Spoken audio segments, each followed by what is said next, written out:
We welcome you back to the Chick-fil-A kickoff game presented by Southwest Airlines. We're at the Georgia Dome, Atlanta, Georgia. Alabama and Virginia Tech, two top 10 preseason teams. You can see how close Tuscaloosa is, less than 200 miles from Atlanta. Then 325 to the north. That's where Virginia Tech is. Nick Saban, his third season as the Bama head coach. And on the other side, Frank Beamer played at Virginia Tech and now in his 23rd season as their head coach. So we get ready for a moment, and they're going to rock the Georgia Dome, folks. So we're going to let the audio just bring it on in. They are locked and loaded.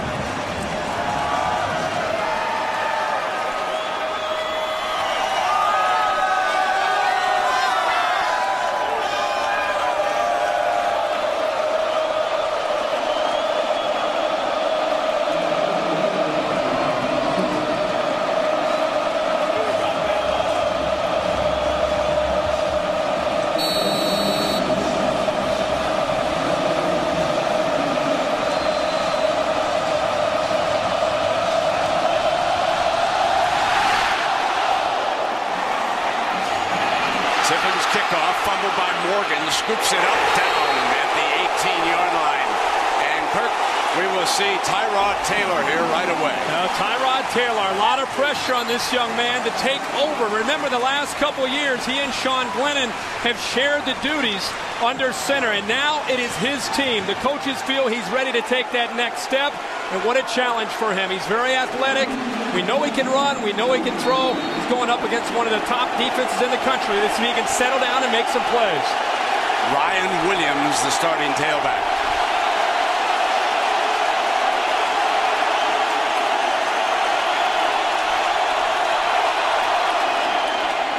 Williams trying to get to the edge.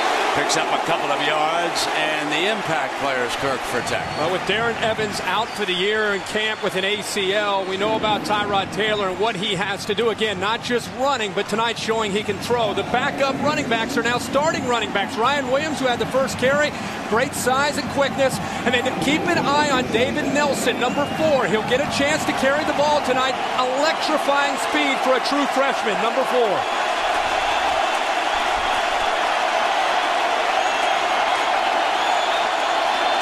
Second down, pulls it away on the option look as he brings one of his wide receivers to the outside. Danny Cole, number 19, on the end around.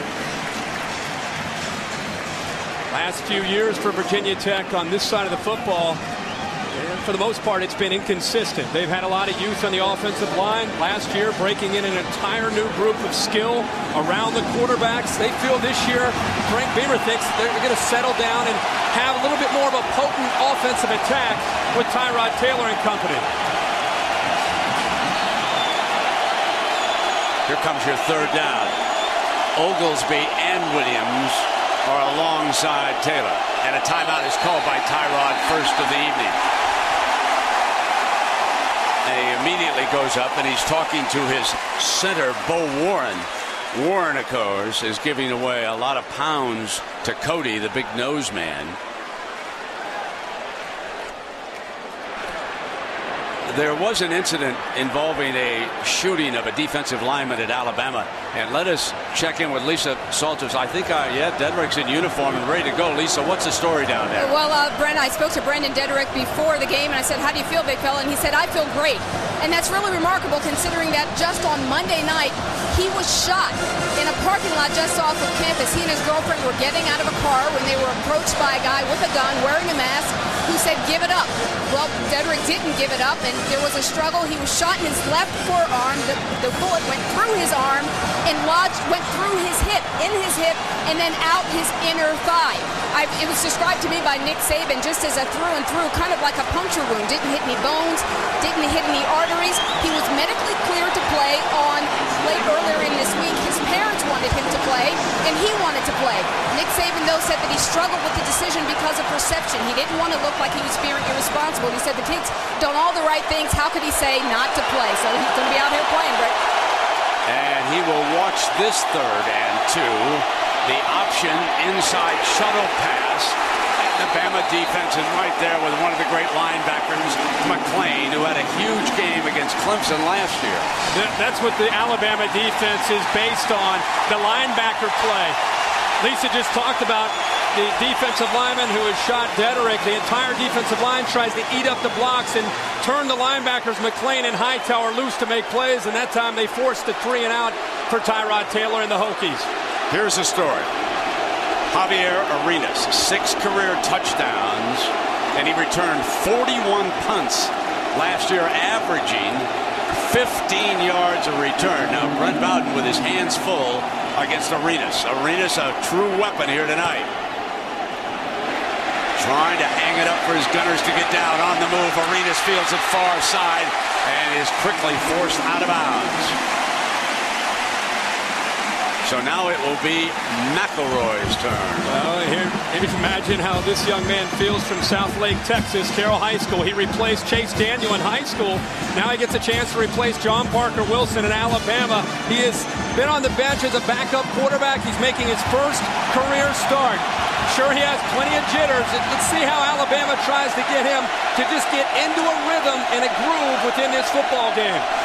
Mark Ingram, number 22, you look behind him. He's the starting. Ingram taking a direct snap. McElroy is up at the top of the screen.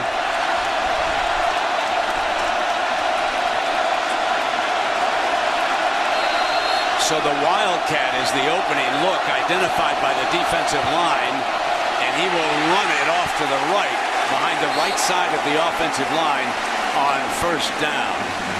One of the things that they feel they have to do to slow down Bud Foster's defense is give them some looks that maybe they haven't prepared for the last 7 or 8 months. And I thought they might ease it in, but the very first play, the talented sophomore back taking the direct snap, Ingram, there's Julio Jones. Ingram keeps it and picks up a few yards. Just something for Virginia Tech to think about.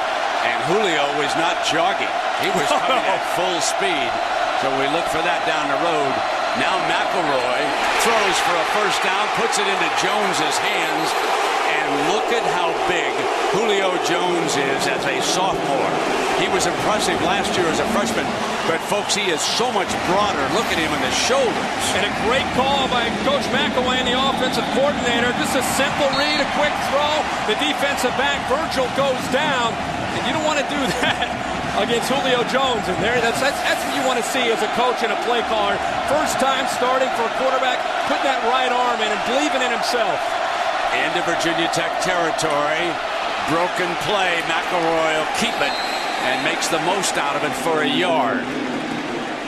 So how about the impact players for Alabama? Well, McElroy making his first start is very fortunate to have some talent around him. Mark Ingram, looking at him in practice. Last year he surprised us. This year he has become a man with an offseason to prepare. Julio Jones, I think, could be the top receiver in the entire nation. They'll try to get the ball vertically downfield to try to get some one-on-one opportunities. And Colin Peak, a transfer from Georgia Tech, sat out last year.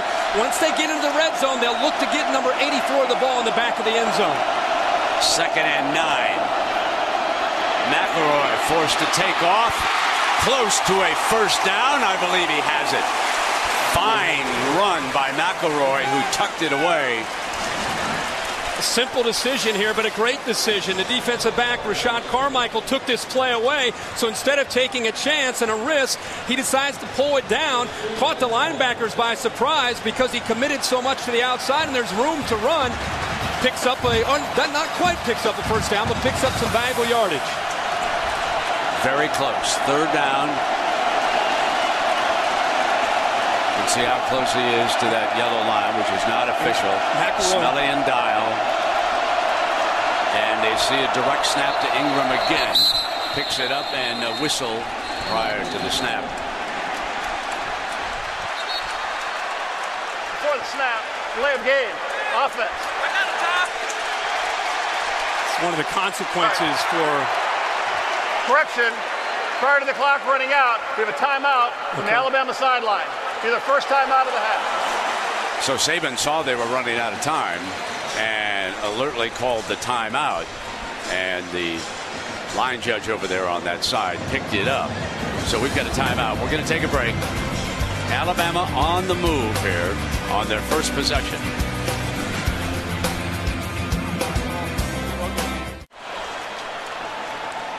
So the Wildcat formation has been used a couple of times, but now they come out without it, and Ingram is behind the lead blocker, McElroy. Third down and very short from the Hokie 31-yard line. Ingram tackled in the backfield by Bud Foster's aggressive D. Thrown for a loss for the first time tonight, and that was Nikos Brown hitting him first, number 47. Brent, you're all over it. Nikos Brown gets great penetration, and this young man is fired up. Watching him get to the inside, and he just blows up this play. He's going up right there, a guard trying to come around, and Barrett Jones, he's just not quick enough, and by the time he comes around, Nikos Brown and company are already there making a play. Huge play by Virginia Tech here early in this game on third down. And Tiffin will attempt a 49-yarder.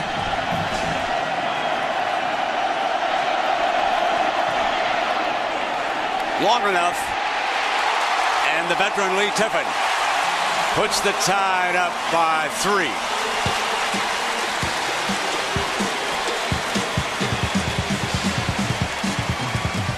Timeout in Atlanta.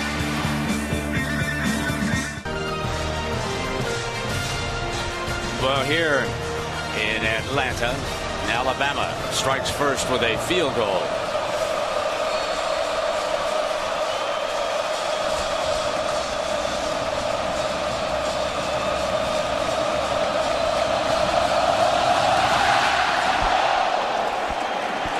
Beautiful kick. Roberts back at the goal line, and he battles his way to the 21. Well, the NASCAR Sprint Cup Series right here in Atlanta begins Sunday at 7 Eastern on ESPN, presented by Pennzoil.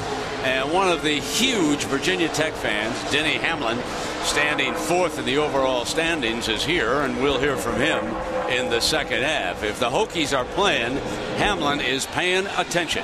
And of course, there's only 2 more races in the NASCAR circuit before the chase begins. So it's shakedown time for drivers like Kyle Busch. They got to pick up some points.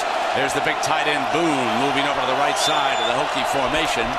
Tyrod Taylor gets good time, can't find a receiver downfield, and throws it away. Second down. But Herbie, 2 things stand out. There must have been great coverage downfield. I was watching Tyrod, but the offensive line was giving him time. Partner, we had the whole thing covered. I had the secondary covered. You had Tyrod Taylor. That's exactly what I was looking at. Young Mark Barron, who's a sophomore, making a start for Rashad Johnson, who was so valuable to this defense a year ago, took away Greg Boone, who was trying to go vertical, and right away Tyrod Taylor tried to come off of him and make something happen. But this defense is too fast. You got to make quick decisions. They're going to Bam is showing blitz, and Tyrod Taylor's thinking about moving Greg Boone over, but elects not to. Got 3 on the play clock. Got to burn it. Wow.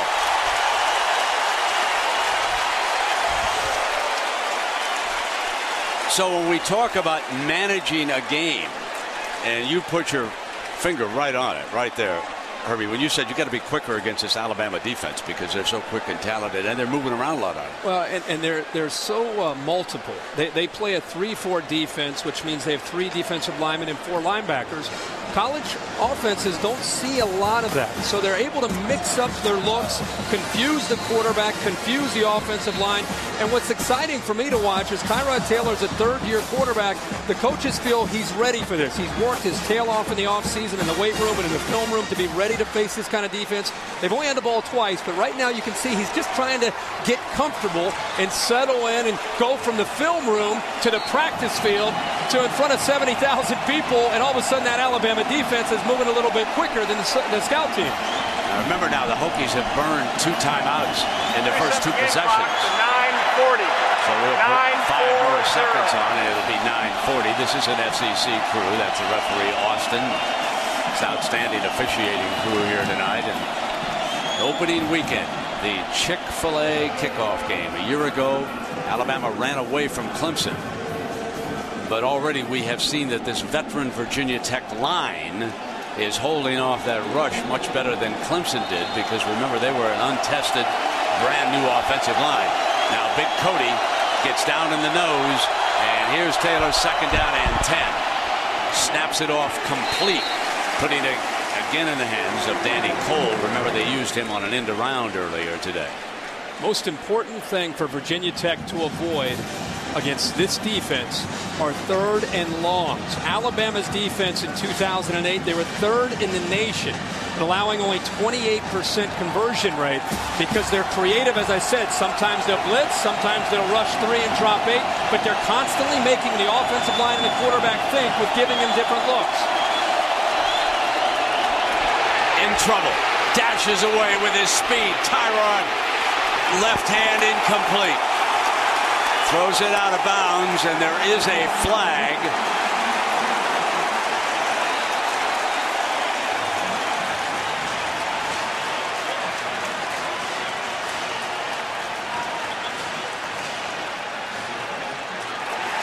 Illegal pass, grounding. There was no one there as he ran toward the sideline and dumped it off. Intentional grounding, number 5 of the offense. Lost him down to the spot of the foul. 4th down. Brent, this is exactly what I'm talking about, with some confusion up front on the offensive line. Watch the left guard and the left tackle. Penetration will come right here. It's just poor communication. You see the left guard, Sergio Render, he doesn't have anybody to block. He came down instead of going out to be able to pick up the blitzer, Eric Anders. Arenas is back again, and he figures to give Alabama excellent field position. The Hokies are punting, shadow of their own end zone. Checking the gunners, fields it at the 39, looks for an alley into Virginia Tech territory. They'll play with half a field. What a weapon.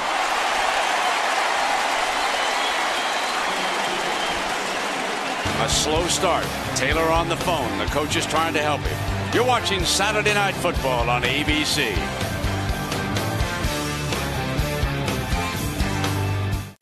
All right, Matt, and here the crowd, Herbie, is starting to settle in, and a little bit of unease over there on the Virginia Tech side, on that far side.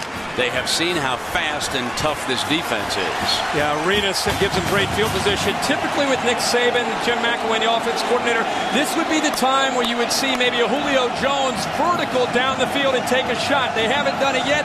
Wouldn't surprise me with great field position here on this series to eventually try to get the ball downfield to number 8.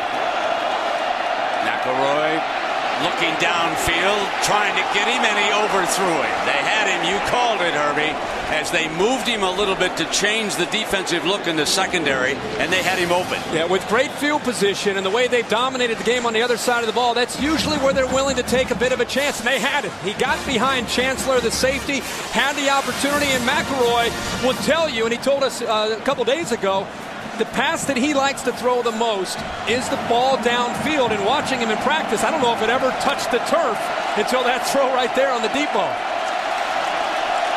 2nd and 10. Dropping the middle screen off and up into it, and a penalty flag comes flying. Going to get a holding call on the junior college left tackle James Carpenter. Young man trying to fill the shoes of the Outland Trophy winner. Dick Smith, who was first-round draft choice of the Cincinnati Bengals, and unfortunately for the big fella, he has a broken foot now. Offense, 77. 10-yard penalty for the previous spot. Repeat 2nd down. You know, that's one of the questions about this offense. Not only do you lose John Parker Wilson, but 3 of the 5 starting offensive linemen. So much talk about Smith, but Antoine Caldwell, the center, was really the glue of this offense. So that's the mystery about this team, breaking in a new quarterback and 3 new offensive linemen, especially the left tackle. McElroy pounding, and the ball's loose and squirting out of there. And a good, tough run that time by Ingram. Here's a huge advantage tonight for Alabama, even though they are inexperienced with 3 new starters up front. Look at the size. It's the exception of the center. Everybody else has great size, and Virginia Tech, to be able to defend them, they're going to have to play with attitude, an aggressive attitude, and trying to get to that football. 3rd down and 16 for McElroy. Pressure from the defense. McElroy has time. Goes deep. And a beautiful Beautiful catch by Hanks at the 15-yard line. Full extension, makes the grab on 3rd and 16. There's the deep ball by McElroy. Outstanding protection up front. How about Mark Ingram, the running back, picking up the blitz? What a sensational grab over his shoulder by Hanks. Ingram coming right back and stop. Jason Worlds making the stop. Brent, look at this. Virginia Tech brought everybody. They're one-on-one on the outside, and that's a matchup that Alabama will take every time. One of their talented receivers up against a big safety at 6'4", 230 pounds. He gets right behind him. And again, there's the confidence from McElroy.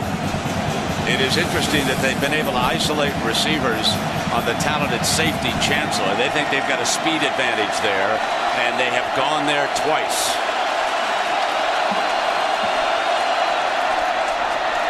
McElroy gets time, fires end zone, incomplete. And that time it was Mays, number 4, was breaking toward the back of the end zone.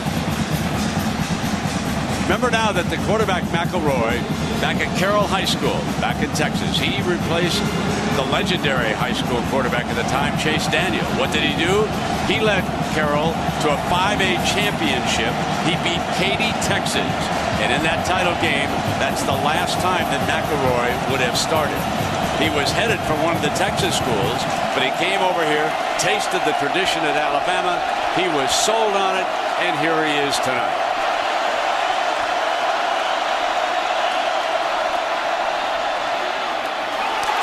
Almost picked off, a dangerous throw, and coming beautifully in underneath with Jake Johnson. He did not read him.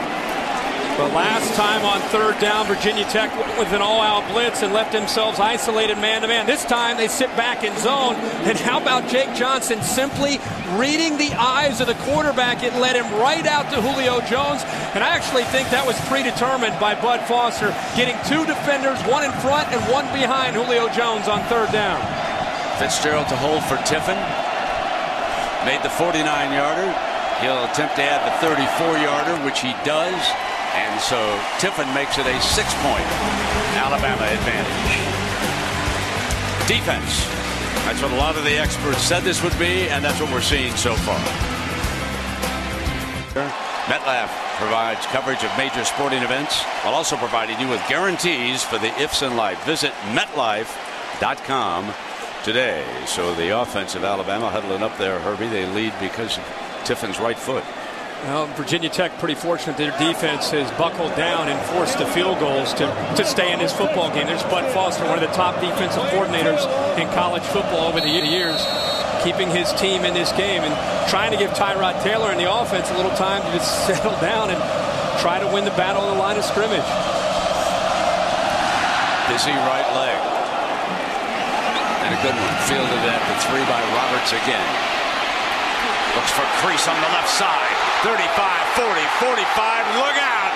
Foot race. Battles him with a stiff arm. Touchdown on the kickoff. Roberts, 98 yards. We're tied pending the extra point. How about that stiff arm as he came down toward the red zone?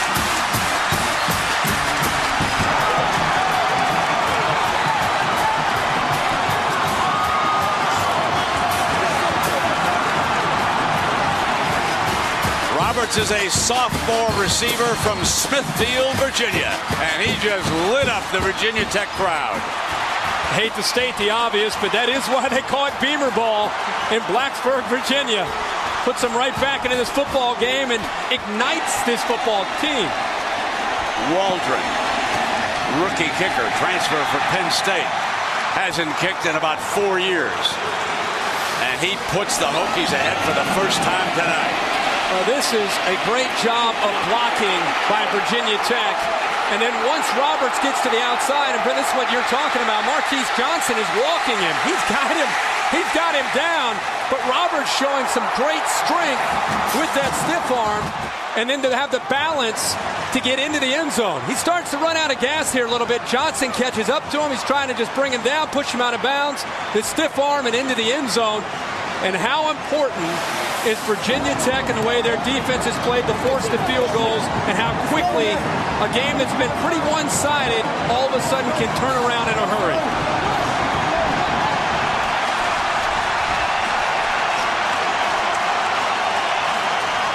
The emotions, how they swing in a game like this.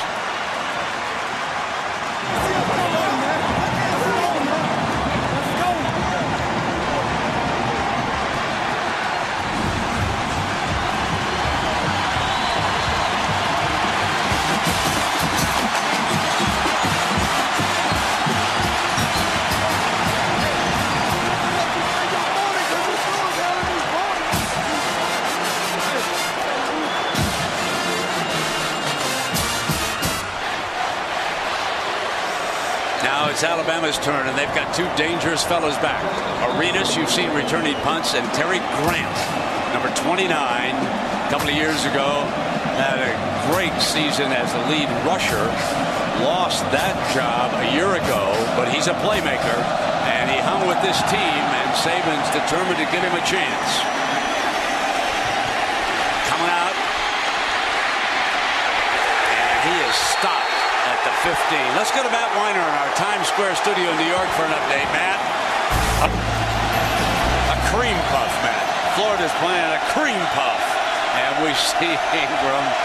Letters back in the Wildcat, and this time it's Jones. Remember, I told you he was coming around. What was interesting, Herbie, that time he was not flying when he came around like he did on the fake on the first time they showed that. And it gave Virgil plenty of time to come in and open field tackle. It's pretty tough to do against Julio Jones. Not only the kickoff return gets Virginia Tech on the board, but the average starting field position before that kickoff return, Bama had started close to midfield. Now they're all the way back inside their own 15-yard line, so it changes momentum, it gives you points, and it also clearly changes the field and tilts it in the favor of Virginia Tech. So Grant will stay in as the running back. The line blocks to the right, and McElroy had a little bit of daylight, but there is Jake Johnson and a penalty flag coming down at the end of it. And you know what that indicates over there? That's a young linebacker getting pretty emotional in front of a crowd that's become pretty lively. Jake Johnson cannot make this play. Virginia Tech was ready to put Alabama into another third down situation. Personal foul, 26 in the defense, 15-yard penalty at the end of the run, automatic first down. Dorian Porridge had taken away the throw, and McElroy again, it's pretty much one read, and second or third time we've seen him take off and run, and Johnson's fine here, but then he grabs him around the neck and kind of has a whiplash effect there, taking him out of bounds. First down for the Tide. Look at this. Protecting the quarterback. Yeah. First down and 10. Now McElroy back in the gun. Nothing doing. Running backs continue to battle away with Grant, and that was Thompson making the stop. Well, you can see the number of plays that Alabama has had here tonight compared with Virginia Tech, and of course about a 12-second 98-yard kickoff return gave Tech the tie, and then the extra point put them up by 1. We're just inside of 5 minutes. First quarter, Chick-fil-A kickoff game, Atlanta, Georgia, between Alabama, the SEC, and Virginia Tech of the ACC. Back now in the pistol. And McElroy firing out of it. Jones almost made a circus catch. He was battling Dorian Porch.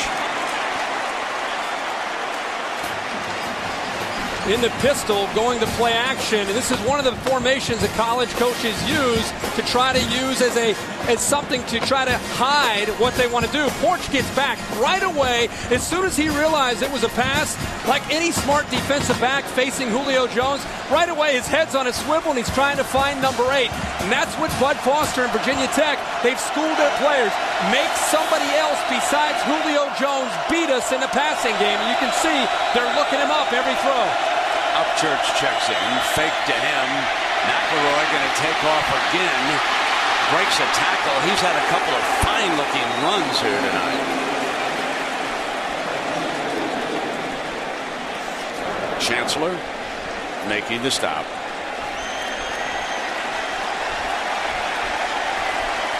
Giving Greg McElroy a lot of low-risk decisions here in this game right now, where it's either make a throw to a Julio Jones. If he's not there, just take off and run, or find your check down. Fitzgerald will be punting for the first time, and Ryan Williams, one of the tailbacks, is back deep. Beamer a little bit concerned about his punt returners coming into this game. And a timeout, and that would exhaust the Virginia Tech timeouts. That's all three.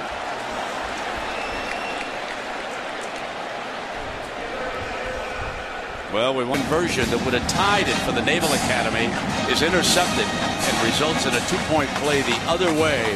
But the Buckeyes sweated that one out. Sure did. Navy played a great football game, and I think the thing between those two teams that stood out to me of everything, the way Matt Barkley and USC played. Matt Barkley, all this hype about a true freshman stepping in for Mark Sanchez. How would he do? I think he finished up 15 of 19, which is a pretty good start. I don't care who you're playing. That's a good start for Matt Barkley before he comes to Columbus next week. And I don't care what was going on in the Coliseum. The shoe will be a different kind of setting for that young man. Here is Fitzgerald, a beautiful punt. Fair catch signaled by Williams. Fumble! And that is what Beamer was concerned about in practice.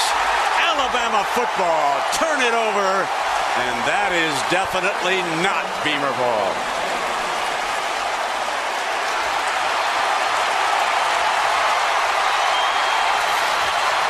As you said, this is something you just don't expect to see. And Ryan Williams doesn't catch the football with his hands. He lets the ball get through his hands, can come off his pads, and he just lost his concentration, Brent. I think he looked down. He might have peeked down and saw Alabama coming downfield. The long snapper, Brian Selman. How many times have we seen them come down the field uncovered? He recovers the punt, gives McElroy and the Tide excellent striking position at the Hokie 16-yard line on the turnover. Terry Grant, the junior, has checked in to the football game in the backfield, and a lot of times they like to throw the football to him, even out of the backfield, sometimes lined up as a wide receiver. Hanks a motion receiver. Terry Johnson couldn't get to him, and he gains about a yard. So Grant looking for the edge. Johnson was coming from behind, and Chris Hill, along with Jason Worrells, makes that stop.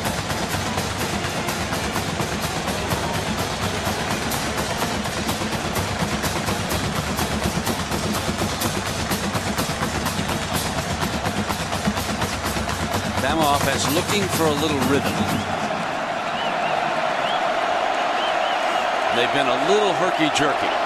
Some very good plays and then some not so good. Let's see what Mack comes up with here. Incomplete. So now that'll bring up Herbie a big third down, and this would frustrate this offense if they wind up settling for still a third field goal here tonight after having this kind of field position. It's a big opportunity for Nick Saban and the Crimson Tide. They've had their chances down here, and as you said, they just are not able to close the deal.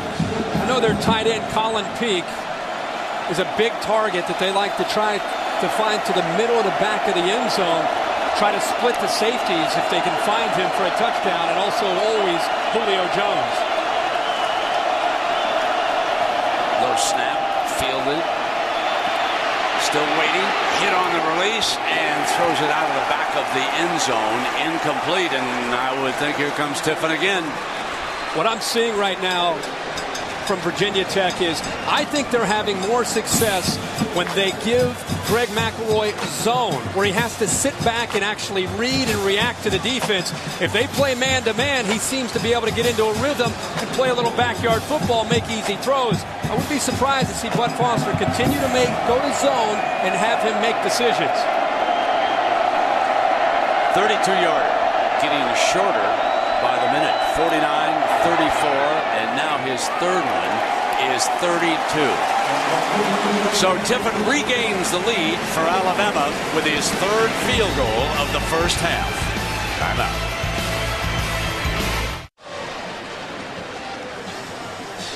You know, it's interesting, Herbie, when you analyze a game prior to the start of it, frequently we're dead wrong.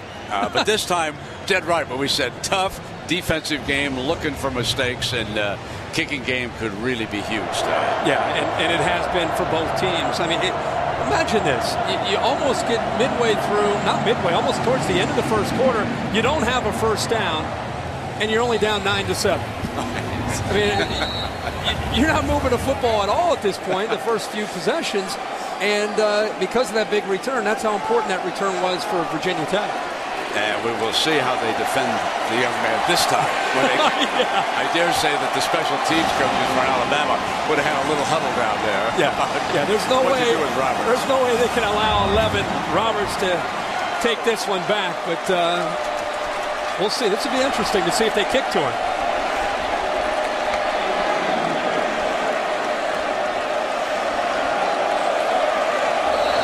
Morgan is the other deep man back there for Tech.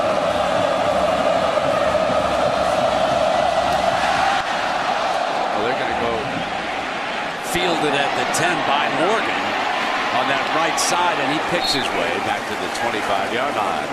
Well, no NFL football, West, don't you think? Almost just by showing up. Yes. I think they have to run Tyrod Taylor more. I know they wanted to show that he can throw, but use his feet to be able to run and make plays. This time he completes the pass in underneath, and that's Danny Cole again. And Danny Cole has become his favorite target in practice.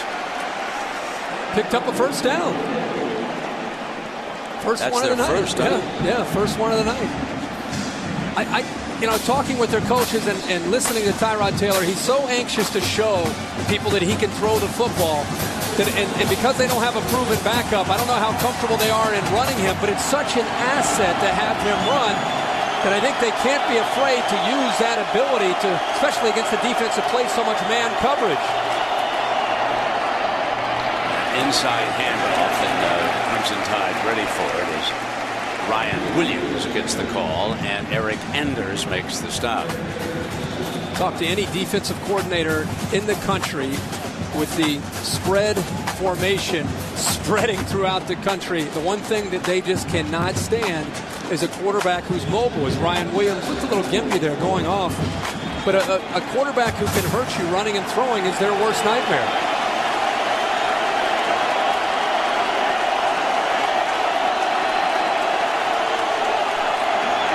Second down, the handoff is to Oglesby, who replaced Williams, and was he stoned by Mark Barron, who has stepped into that starting safety spot. Fine special teams player last year, but now they're counting on him in the secondary, Herbie. Yep, Mark Barron is going to have to be able to do this a lot for this Alabama defense. Hightower just not quite getting there, and that is for Alabama fans at home watching. They're excited to see Mark Barron out of Mobile, Alabama, step up right there. Great tackle, come up and knock down that running back Oglesby. We saw Brandon Dederick, who, remember, he was shot in a boarded robbery attempt last Monday out on the field back at that tackle spot.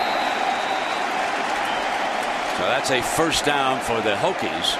And there you see number 95 out on the field. And there you can see that heavily taped left arm. It is just remarkable that this young man is able to play here tonight. And the Virginia Tech coaches are breaking down last year's Chick-fil-A game.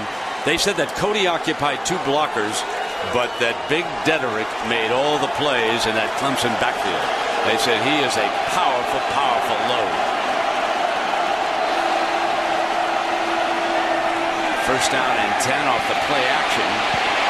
Taylor dances away. Beautiful action to gain time, and then completes the pass to Oglesby, the running back. That was great footwork by Tyrod. Tyrod Taylor buying time to be able to eventually make the throw. Gives you an idea of his foot quickness and what he can do. And then the vision downfield. How about the concentration by Oglesby to concentrate, make the catch, and he got his leg down inbounds for another Virginia Tech first down. By far their best drive that we've seen tonight. This will be their first snap in Alabama territory. pistol for the Hokies, and the option out of it, the pitch to Oglesby, trying to get a corner. Too much speed on that defense. Alabama just closed off that corner. When the linebackers are kept clean, they can come over there. Hightower and Anders were right there, along with Woodall, the safety. Well, with a slow developing play like this, you've got to get great perimeter blocking by your wide receivers. And Boykin is trying to take on Woodall, an experienced physical safety, number 27, and he went right through the receiver Boykin to be able to make that play.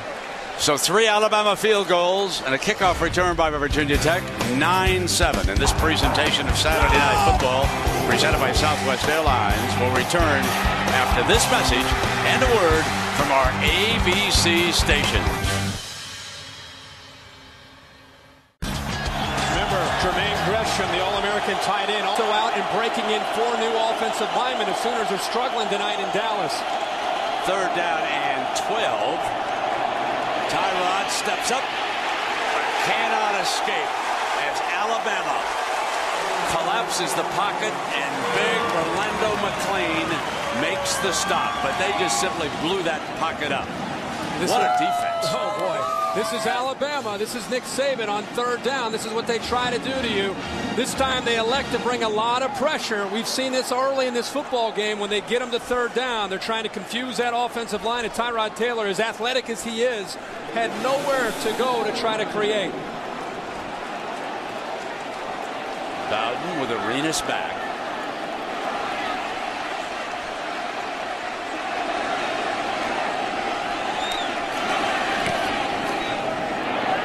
Beautiful punt that is, but a little too far. Talk about hang time. But it'll come out on the 20-yard line. We'll take a break. Just underway here in the 2nd quarter. Bama leading Virginia Tech by 2.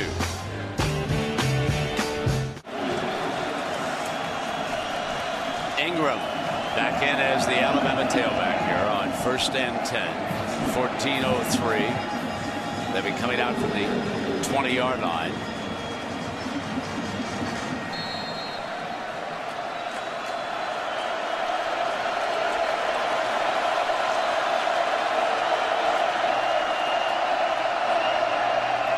Draw play with Ingram exploding in the middle as we take a look at the Pacific Life game summary. And as you can see, the defenses simply dominated this game. The difference, if you will, was the fumbled punt return by Virginia Tech. That led to the 3rd Crimson Tide field goal, and Tech's only score that 98-yard kickoff return by Roberts. So here we go now, 2nd down. Gets away from Ingram, and he just dives on the ball at the 15, and it's going to be 3rd and long. That's the one thing you have to worry about when you put in some plays that you haven't run in the past. And this is going to work out for Alabama's offense, but you've got a running back there taking a direct snap. You got your left guard, Mike Johnson, holding around, and you get a bad snap by the center that time, Vlahos. And now you're in 3rd and long. Vlahos has snapped a couple of them low that have been fielded, but that time Ingram could not come up with it.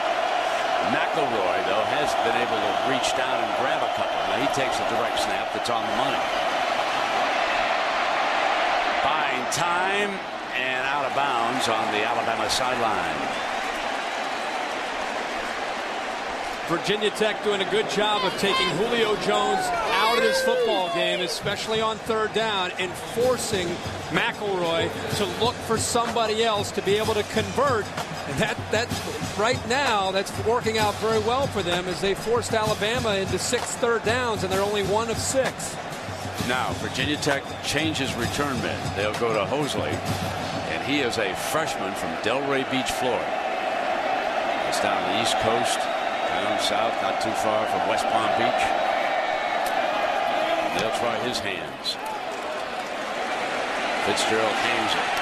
Fields it at the 31-yard line. Looks for a corner. Now back to the middle. A beautiful return by the young man to the 42. We'll see more of him. Fitzgerald, the punter, makes the stop on the freshman. We'll take a break. Can the Virginia Tech offense move against this Bama defense? This kickoff game become extremely popular in the 2 years they've had it here. Now Tyrod off a play fake, shakes a defender, going to go deep down the sideline. He had a man in the middle of the field that he could have come back to, though, and instead he tried to pick up Roberts, the burner. This Alabama defense, I think when the dust settles in December and we look back, I think we're going to be looking in the opening weekend at one of the top 2 or 3 defenses in all of college football. Remember last year they were a top 5 type of defense. Remember how they finished the year? Tim Tebow in Florida beat them, put a lot of points up in the SEC title. Utah embarrassed them, and the coaches have been using that as motivation. Hey guys, you're a great defense, but the last 2 games we're 0-2 and you've given up 62 points. That's 31 a game. Second down and 10. And cutting back to the other side is Ryan Williams back on the field.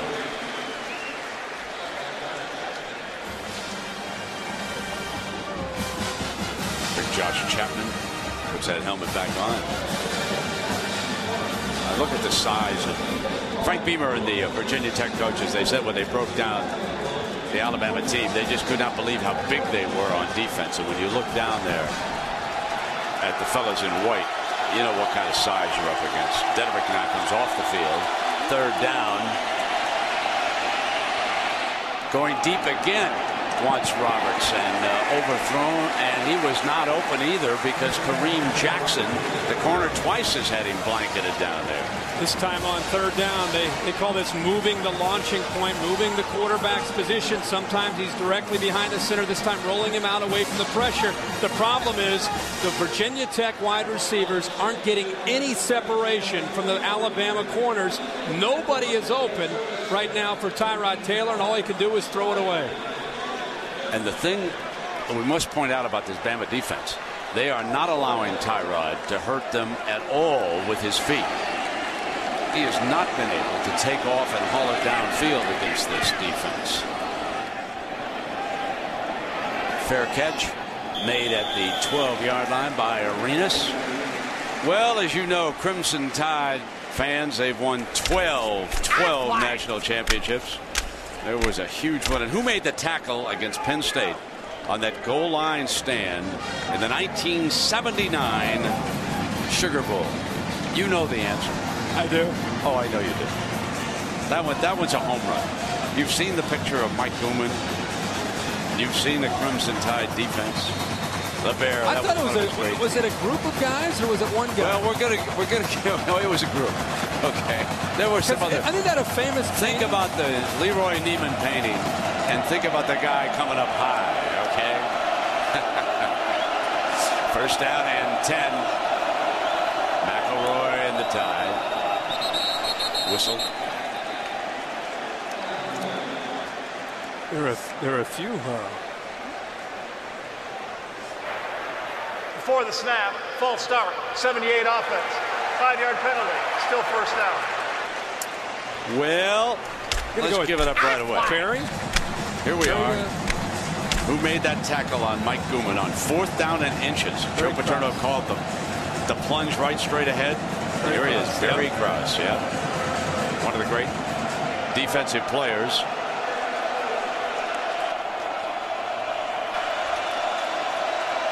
I'll get you next week. Okay. It doesn't matter what direction you go next week. Roy Upchurch is the back.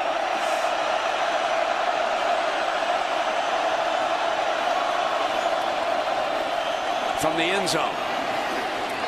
Far sideline almost intercepted. They had Jones bracketed that time. Morgan, the rover, coming up.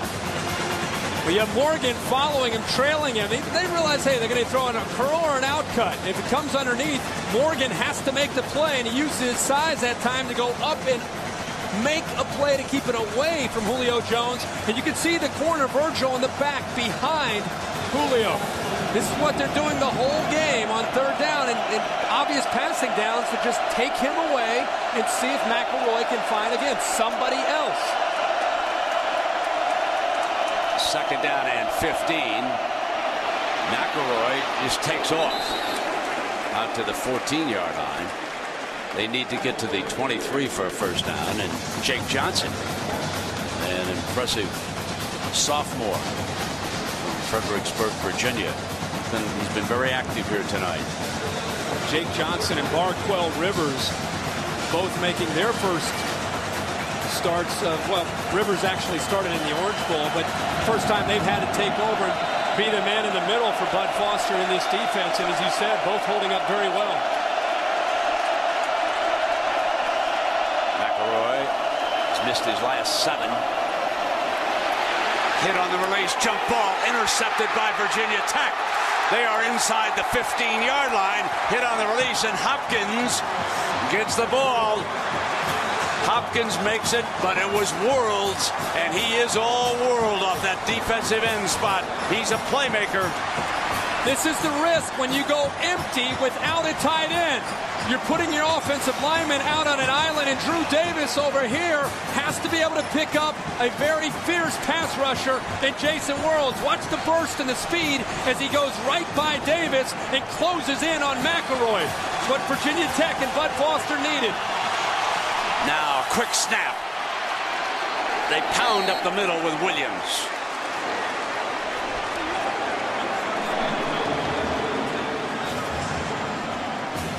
Ball is at the 11-yard line.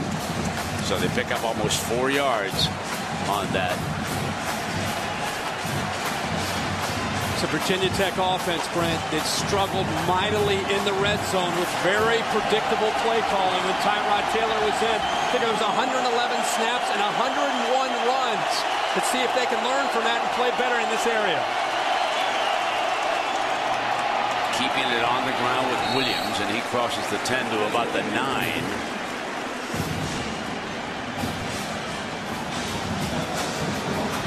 Washington makes the play defensively.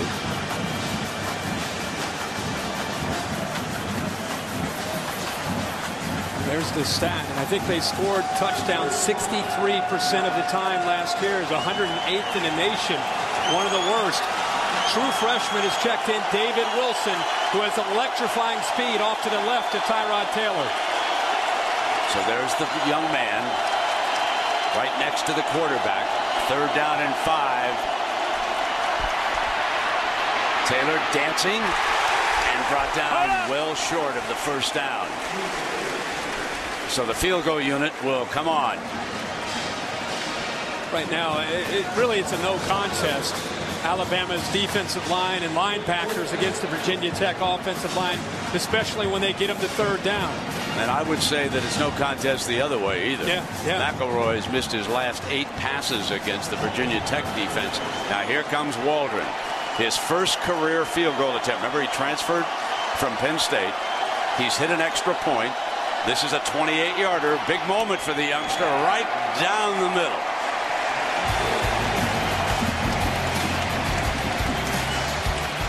Virginia Tech regains the lead. Seesaw in Atlanta. You're watching Saturday Night Football on ABC.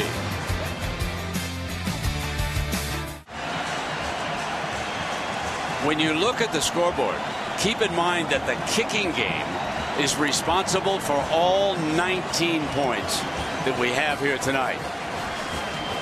And now another kickoff, this one, of course, by Virginia Tech after their successful field goal. There you can see Arenas back deep with Grant, number 29. They kicked it to Grant last time.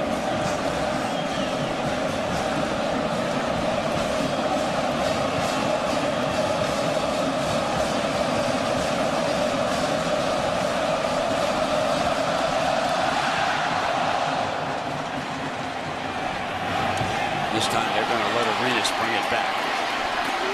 Stopped at the 23-yard line. There was another reason why we asked you that trivia question about who made that tackle on Mike Newman, because there is Barry Krause, and he is a member of the Alabama radio team. He works the sideline. Fellow looks like he can still play a little bit now. Put him Look at that. There's the photograph. The Newman coming up over the top, and 77 is big Barry Krause. Marty Lyons was also a member of that Bear Bryant football team. One of 12 national championships won by Alabama. 8.5 now for McElroy, who's back in the pistol, and they'll take a look at that. Off the play action, the jump pass is incomplete. I think by your count, that's 9 straight incompletions here. And you know, it's very easy to be up here or to watch on TV and think, boy, why just make an easy throw. But I think right now he's in a bit of a fog here because his favorite target is not there, and he's having a hard time coming off of Julio Jones and finding that second option or third option. Back in the gun, Ingram alongside. Fires in underneath, and just short of a first down, Marquise Mays. Well, if you can get the ball into Mays' hands a few times, that bracket might loosen up a little bit for Jones. His tremendous quickness. And I think it's just a matter of settling and just getting confident in the players around you. Colin Peake can make plays. Hanks, remember the catch he made behind man coverage earlier in the game? They've got some people that can make some plays. Here comes the Wildcat again on 3rd down and 1. For the first down. Battering right straight ahead. So even though Saban was the head coach of the Miami Dolphins and is no longer there, his staff did take notes from the Dolphins coaching staff on what they did with Ronnie Brown in that formation last year in the National Football League. And we are seeing more and more of that formation. Arkansas certainly had a hand in its development when McFarland was running for Coach Nutt there before he moved along to Mississippi, and McFarland went to the National Football League. Now the handoff to Ingram, and Ingram has a little daylight. Outstanding run, breaks a couple of tackles, and crosses midfield. Best run of the night. 14 yards for Ingram. But Jake Johnson, outside linebacker, is going to come to the inside, making it easy for 75 Barrett Jones to collapse down on him. And what great vision by Mark Ingram. Bounces to the outside. And I think that's the difference this year with Ingram. He's not settling just for an 8-yard gain. I think he has more burst this year, and he's trying to get bigger yards. Draw play with him, and the right side was open, but it closed quickly that time. And Virgil moved up hard. Stephon Virgil moving from the field corner now closer to the boundary.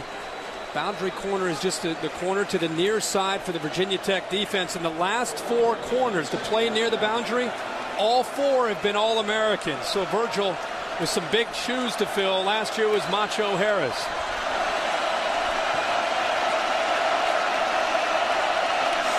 Church into the backfield.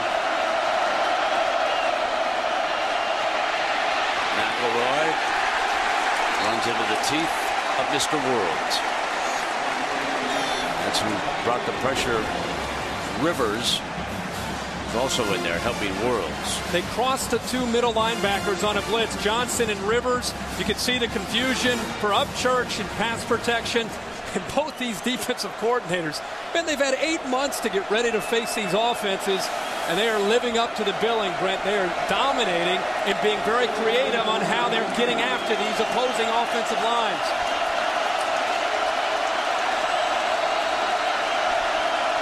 Here's 3rd and 12.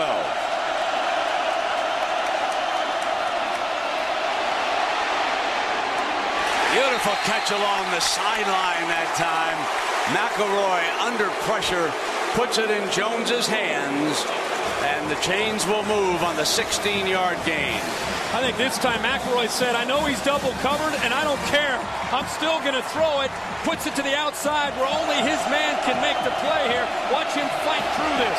Gets to the outside. Ball's perfectly thrown, especially considering what McElroy had and Jake Johnson closing in. He gets the foot down, and that is a great catch by Julio Jones. Ingram is back in, and clock is stopped. He's under further review. So they want to make sure. It looked like he put his toe down. Of course, in the college game, you're well aware, just 1 foot has to be down, and it looked like an R1 replay. But remember, every play is reviewed. They want just a little bit more time Make sure he had possession when that foot came down. Grabs it, and there was the left foot. It certainly looked all of the world to us like it was a completion. The most impressive thing to me, considering the night that Greg McElroy has had, is for him to stay in there and show some courage. He's been hit almost every time he's thrown the football, and to make an accurate throw when he's got a defensive lineman and John Graves coming down on him, that is something that can help him get his confidence going to be able to make some better throws. This feels like the atmosphere of a good bowl game. The field is confirmed. First down. Passionate fans, sellout crowd here at the Chick-fil-A kickoff game. Two outstanding coaching staffs trading blows here.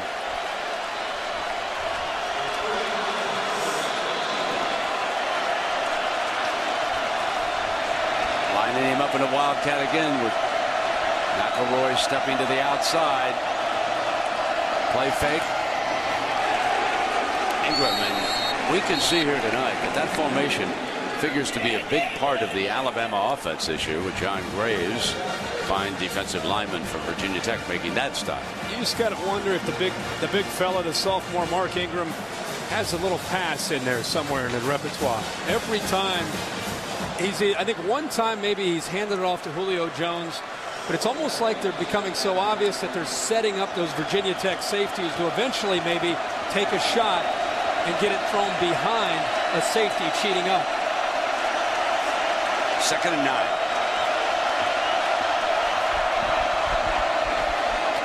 McElroy, what a great grab by Jones. A major league catch and a first down for the Tide. I love to see wide receivers use their hands to catch the football. And this is exactly what you want to do in traffic. Use his hands and gets the football in before Rivers, the linebacker, can come in to be able to dislodge that football. Great concentration and a good job of protecting the ball and catching the football with his hands. There's some defensive coordinators in the SEC already wondering what to do as Ingram moves back up in that wildcat formation. Another low snap. This time picks it back up and makes the most of it, banging into the red zone to the 19-yard line.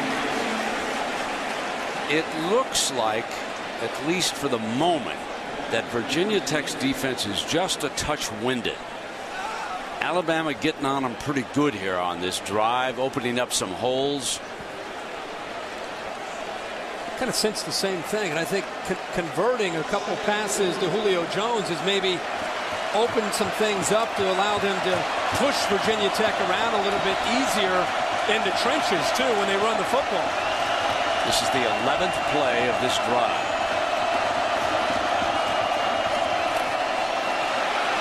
Handoff. Touchdown, Upchurch. A fresh set of wheels takes it 19 yards.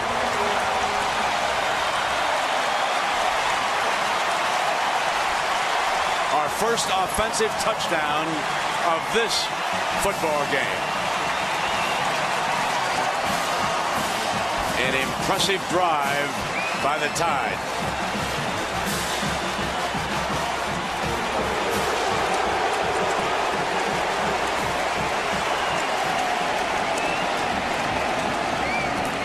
Tiffin tacks on another punt.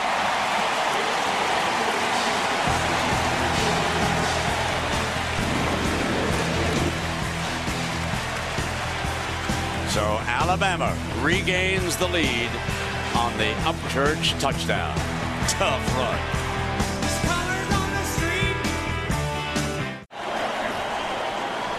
We are back. Alabama has regained the lead, 16-10 on Virginia Tech. Brett, you always hear zone blocking, and this is a great illustration from Alabama about zone blocking. Mike Johnson with a great block. Vlahos will push Jake Johnson, and then the vision here by Upchurch to make the read and then get upfield. And by the way, he could have gone to the corner, but no. He wanted a piece of Dorian Porch, the safety. Could have gone to the corner, but lowers the shoulder and goes right through him into the end zone. Here comes Roberts again. This time he is wrestled out of bounds and a penalty flag comes down.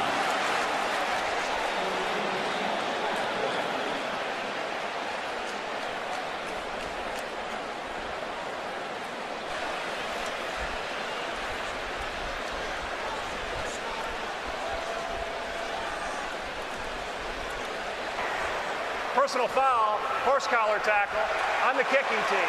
15 yards from the end of the run, automatic first down. Well, let's check in with Big John Saunders and his new partner, Jesse Palmer. A lot of things going on today, John. Thank you, John. It is 1st and 10 for a struggling Virginia Tech offense. And that was the way he went to Boone, his tight end, and Hightower, the linebacker, had defended him. Give you an idea on a kickoff return, if you just joined us, for 98 yards, that was the Virginia Tech touchdown. Overall, their offense has accounted for only 37 yards here tonight from scrimmage. So this Alabama defense has really dominated the Virginia Tech offense.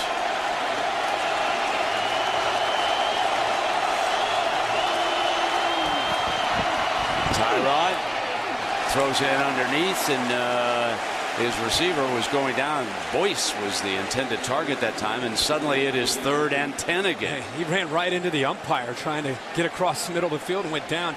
Brent, you talked earlier about the size of the Alabama defense. I think it's kind of symbolic when you look at the linebackers. Just for people at home, their 2 inside linebackers are close to 260 pounds.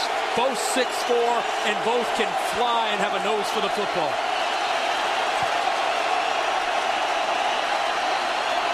Trying to get heat on Tyrod, and they did, forcing a quick throw, and there was Johnson.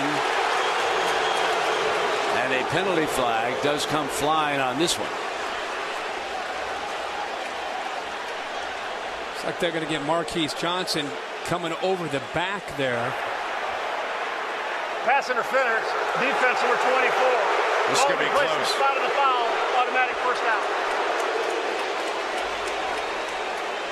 It's one of those when you slow it down in super slow-mo, you can see him come through his back before the ball gets there. He was all hand checking him. Yeah, he's hand checking him there. That's your sport in the winter there. Yeah, exactly. And Stevie Lavin breaking it down. Got him on the sideline, got him wide open. Inside the 5, Ryan Williams, the running back, for 43 yards, slips out. Busted coverage by Bama. And McClain not happy about this busted coverage by Johnson. Well, Marquise Johnson has the interference, and then he gets lost. You're going to see him sneak out on a wheel route right down the sidelines. Watch the defensive back right here. Confusion. He doesn't know whether he should go to the middle of the field or stay to the outside. Johnson back-to-back plays, and Nick Saban's getting him out of the football game. Remember now, Virginia Tech, and you can see the coaching staff coaching up the young man.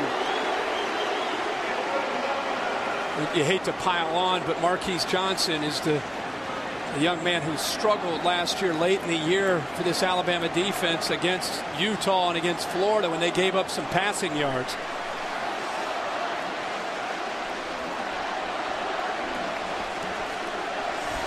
Well, MetLife is providing today's aerial coverage, and visit MetLife.com to learn more about MetLife's long history of providing coverage at major sporting events. MetLife guarantees for the if in life.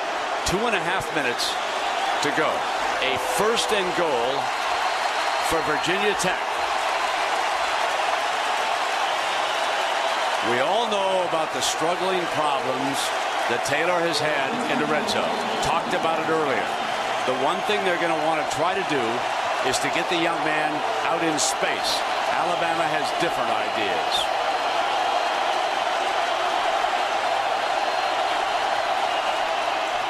Option, bad pitch. He's got to go back, picks it up, and goes down at the 19. Breathing room for the Bama defense. And there's a penalty flag. Hang on. There's a penalty flag at the 1-yard line. And another one goes down. And McClain is back there. Brent, Rolando McClain and Sergio Render, the left guard, number 70. As you said, back at the end of the play, way behind, away from the football, going back and forth.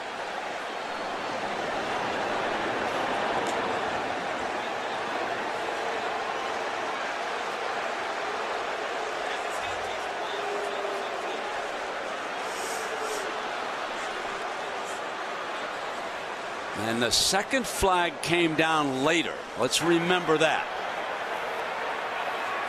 Following the play, we have 2 fouls. Dead ball, personal foul, 25 defense. Dead ball, unsportsmanlike conduct, 25 defense. Both fouls are being forced half the distance to the goal. Automatic first down.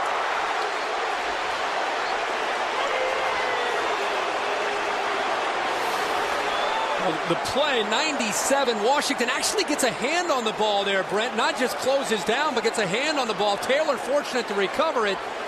But Rolando McClain, the leader, the heart and soul of the Alabama defense, makes 2 mental errors and loses his composure.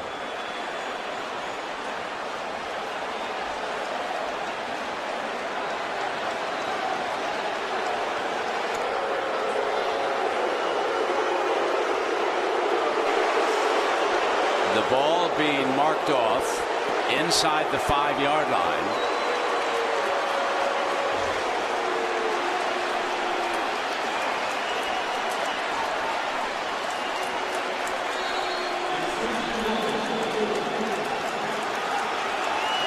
And another first and goal coming up with Ryan Williams, the tailback. The handoff to Williams. Williams middle, battling toward the goal line, down just short of it. It'll be second down and goal. They run this straight ISO with Williams. They got a push there by the Virginia Tech offensive line. Pretty good surge. You have to be able to get to the second level, up to the linebackers, McClain and Hightower. Otherwise, they'll make every play. That time, the guards were able to get up to that second level to give Williams a little bit of room to work. Taylor keeps it himself and is met. And somewhat ironic that we talked about Alabama's great goal line stand against Penn State way back in the day, and now under Nick Saban, they're trying to put forth a more modern day goal line stand. Third and goal coming up. Remember, Virginia Tech burned a lot of timeouts early with some confusion, so really they don't have any time to sit around and think about what might be the best play. Third and goal. Here is Williams, end zone, touchdown.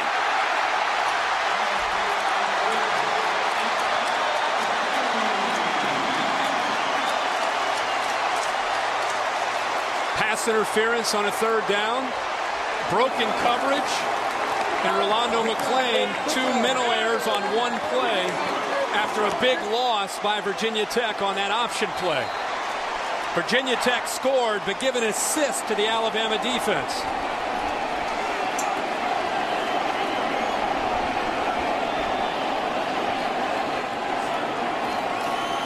Waldron tacks on the extra point. A minute to go, and it's Virginia Tech.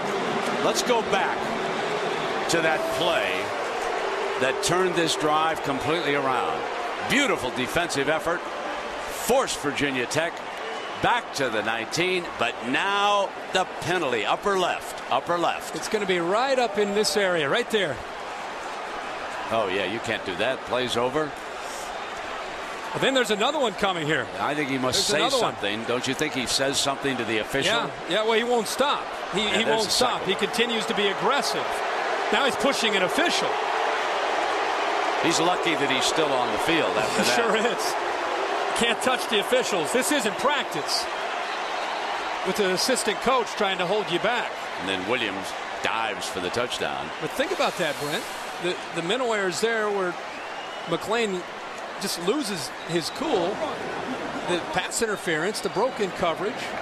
There was Saban back with McClain saying you just cannot afford to lose your composure in a situation like that. All right, here we go now. Minute left. In a game that has gone back and forth and back and forth. Virginia Tech of the ACC. Very important for the conference.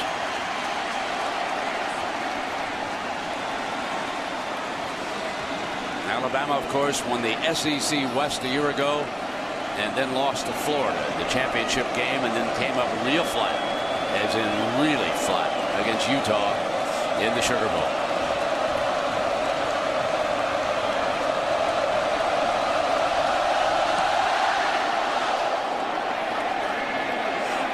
Fielded at the goal line by Arenas again. And Arenas is stopped around the 21-yard line. 56 seconds. And, well, there's a reminder that on Thursday, September 24th, the whole world will black out at exactly the same time. Everyone will see a flash of their own future, and mankind will take on the greatest mystery it's ever faced. ABC's new series, Flash Forward, will premiere at 8, 7 Central on ABC. Got me intrigued now. What was that date?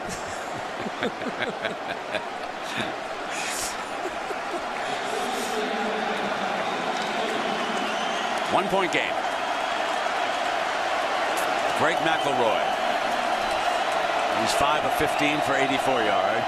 Upchurch is the running back. Last time he touched it, he reeled off a touchdown, and he's battling for another one. Midfield. And he's just hunting down defensive players. Banged one into the end zone, and this time he crushes another one. Cody Grimm, I don't think Cody Grimm, thankfully, is getting up, but boy, Upchurch is trying to show his coaches, I want to rock. I want to carry the football. He cuts back. He's not even trying to get around Grimm. He's looking for Grimm, and Grimm is now checking out of the game. How about the power here by Roy Upchurch? The touchdown, he looked up Dorian Porch, one of the hardest hitting safeties on this team. And now it looked like Alabama's maybe trying to kill the clock. They pick up a big game, and now they're thinking field goal with 1 timeout left. 36 yards with Grimm on the sideline. And the throw in underneath to the tight end Peak. That's the first time tonight that he's gone to the tight end, and they've got 35 seconds, and they got a great leg in Tiffin. They've got timeouts. They can regain the lead yet again. Looks like they're going to call maybe a measurement here.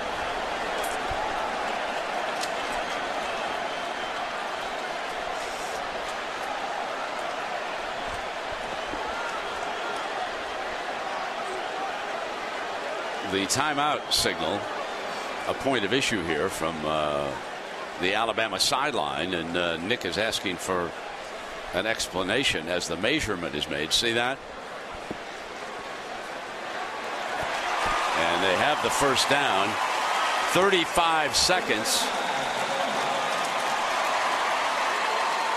So certainly they are moving toward a Tiffin attempt here. I don't think there's any question about that, with Ingram checking back into the backfield. He's kicked a 49er, 34, and a 32. Still has a timeout left. This is Ingram. Now this time it's contagious. Upchurch lit a fire with these running backs. The offensive line just pushing Virginia Tech around here these last couple drives. Drew Davis, number 79, leading the way that time for the offensive line. McElroy guns it incomplete. That was Peak, the intended target that time. 13 seconds. Second down and 10. 1 timeout left for Bama.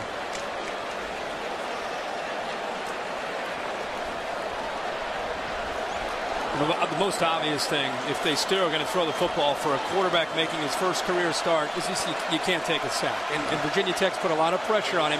But right now, all of a sudden, Greg McElroy seems to be in a little bit of a groove and playing with some confidence as he's starting to spread the football around.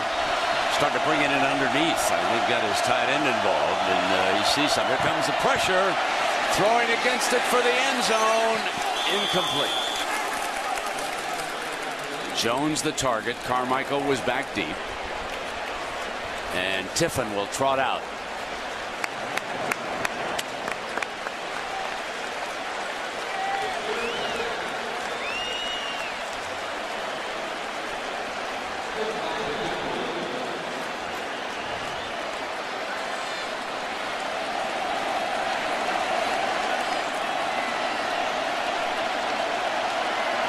.36-yard attempt.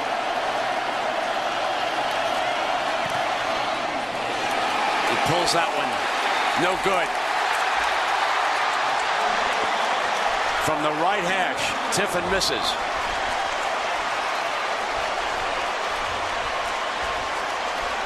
Tell you what, Virginia Tech has caught about every break they could here in this first half to remain in this football game.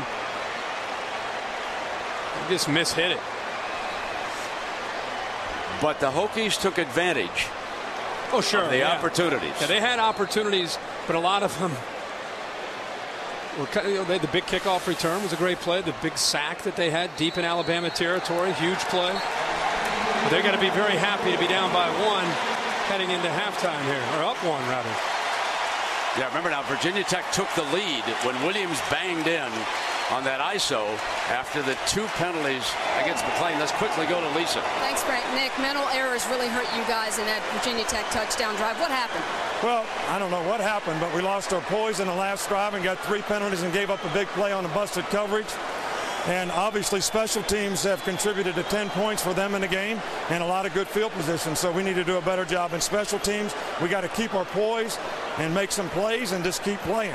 I mean, we knew this was going to be a tough game and we're ready for it in the second half. Now, for most of that half, the offense and Greg McElroy appeared to struggle, but it seemed late that he kind of opened it up a little bit. What's changed for him? Well, he's a young guy. I think he's gaining some confidence. I think he made some plays, and I think, you know, we're going to keep on doing what we're doing, and I think we got a good plan, and hopefully we'll keep pushing on them and wear them out a little bit. All right, thanks for your time. Thank you. Brent? Thanks, Lisa. 1-point game, 17-16. Virginia Tech leads it. So let's send it to Times Square now. Here's John Saunders and Jesse Palmer for the Bud Light halftime report. John.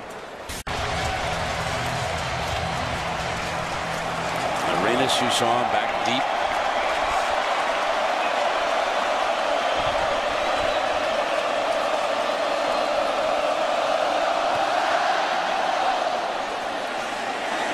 Into the end zone, and Grant will bring it out. 15. Strong return to the 29-yard lines. We take a look at the Pacific Life game summary, and you would imagine it is the defenses dominating, as Herbie told you. But look at the return yards for Virginia Tech. 183, and of course that includes the 98-yard kickoff return for a touchdown. The return yards and the big sack by Virginia Tech's Jason Worlds deep in Alabama territory also helping the Hokies stay in this game and in fact have the lead. Greg McElroy back in the gun on first down.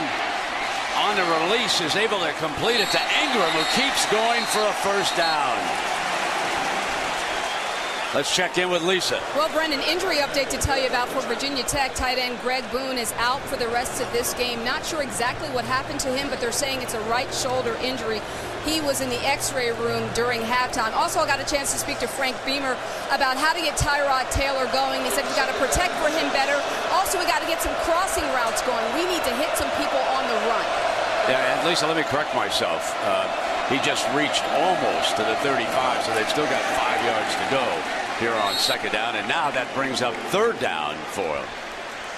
Third down pressure by Virginia Tech has been outstanding, and they've mixed up their looks. They've brought some pressure at times, and others have sat back and tried to force McElroy into making a poor decision. And McElroy, it's been some easy reads. It's either one receiver or hit the check down or take off running.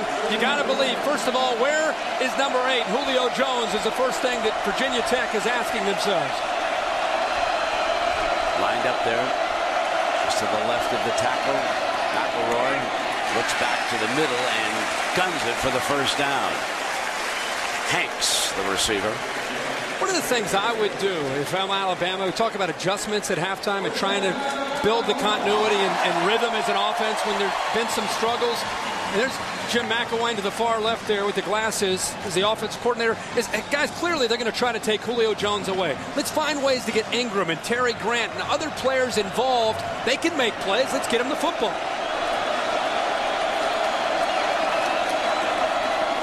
On first down, Ingram. And he is stopped by Morgan. Number 2. Bringing the heat that time. Great pressure and great speed. And one thing about going through two-a-days and prepping and you get tired of looking at the same thing over and over. You get out into a game, the game starts to move fast. Well, in the second half, you start to settle in and just make your reads, read your keys, and attack. And that's exactly what Davon Morgan did. Jones is on the Carmichael side, and now the safety moves over. McElroy rolls to the right, and he'll step out of bounds. It looks like Foster, Herbie, is making a late adjustment in that secondary, depending on where Jones goes. And that time it was a late roll of a safety to disguise whatever coverage they were in.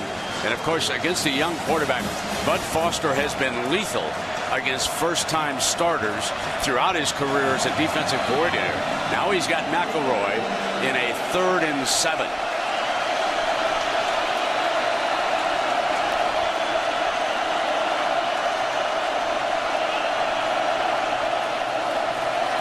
Offensive line gives him time, guns it for the first down, and a big hit delivered by Rivers. But it's still a first down for Bama. The defense shifting towards Julio Jones, and we're going to keep talking about this because it's a big factor. You got to find somebody else able to make a play, and McElroy has to be willing to come off of number 8 to find some others that can make plays. And Colin Peak, I'm telling you, as this year goes on, is going to become a primary target for Greg McElroy. He's got 2 here for 18 yards, one late in the first half and one now with Upchurch back in, and the end around, and stood up beautifully by Virgil. Virgil read the end around with Mays perfectly. What a block, a crack block by the wide receiver Mike McCoy. Coming from the left, watch it right here. He's going to come in and make a big play. And actually, the block I mean, he just laid him out. He didn't get very many yards, but the block, and McCoy, of course, is going to let the defensive back, Virgil, know all about it. But a good job by the rest of the Hokies closing in for no gain. 2nd and 11. Deflected, incomplete.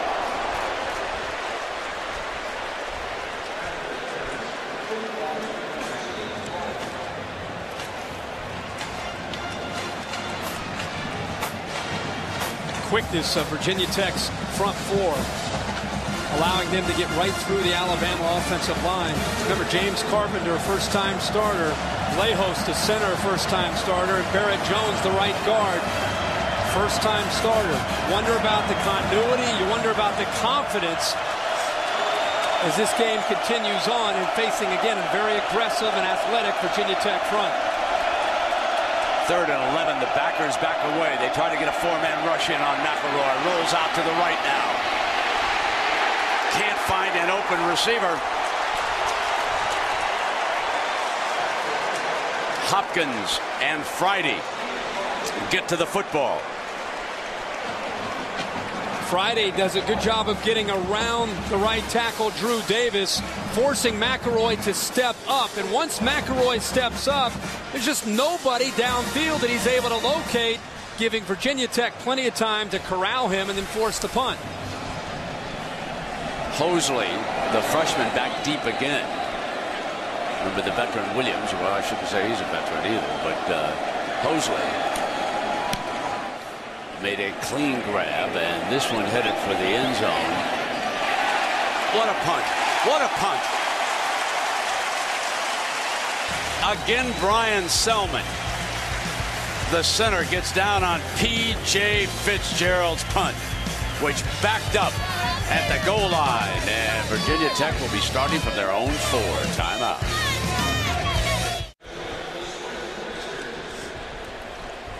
Well, Tyrod Taylor and Virginia Tech lead it by the slimmest of margins with 10:08 to go in the third quarter here in the Chick-fil-A kickoff game from Atlanta, Georgia.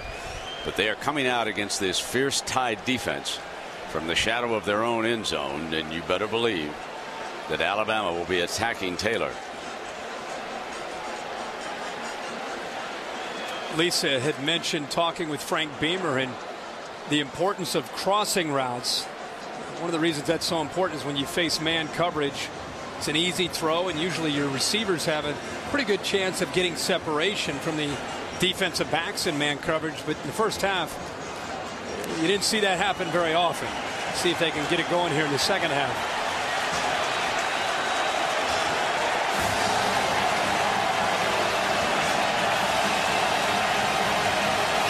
That power eye, that's the formation they used when they banged in for their second touchdown. Handing it off to Williams and running straight ahead. And we have had a huge upset in college football tonight. Let's go to Matt Weiner in New York. Matt? Yep. Congratulations to Bronco Mendenhall, the head coach there at BYU, and Max Hall, the quarterback. That is a major upset. 2nd and 7 for the Hokies. Tyrod handing off again to Williams. There's a penalty flag, and a couple of them fly.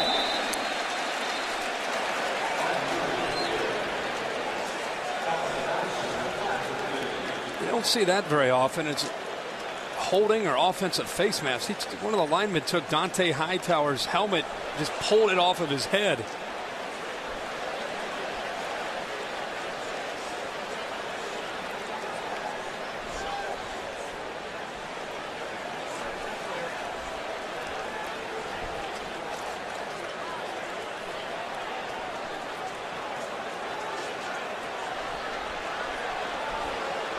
Like Blake DeChristopher, the right tackle. Hightower and McClain are having such big nights. Grab anything you can to try to keep them away from getting to the ball carrier.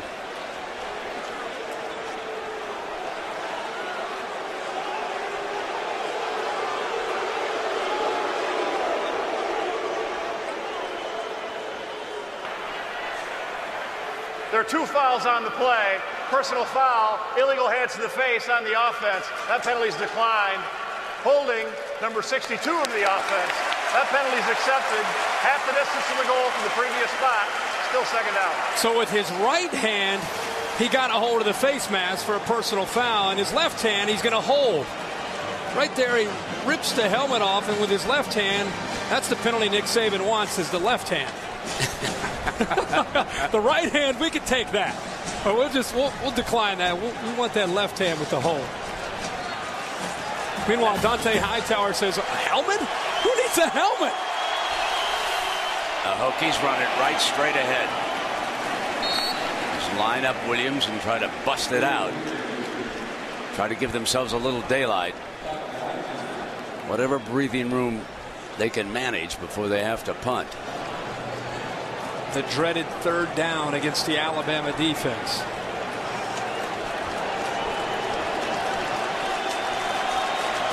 Very surprised we've not seen Tyrod Taylor against this man coverage look for chances to run. He's scrambling to throw, but not looking to run at all tonight. On the slant, drop, incomplete. Hokies forced to punt. And Arenas figures to give them excellent field position.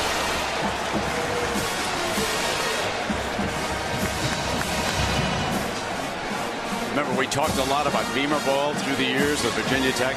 Last year,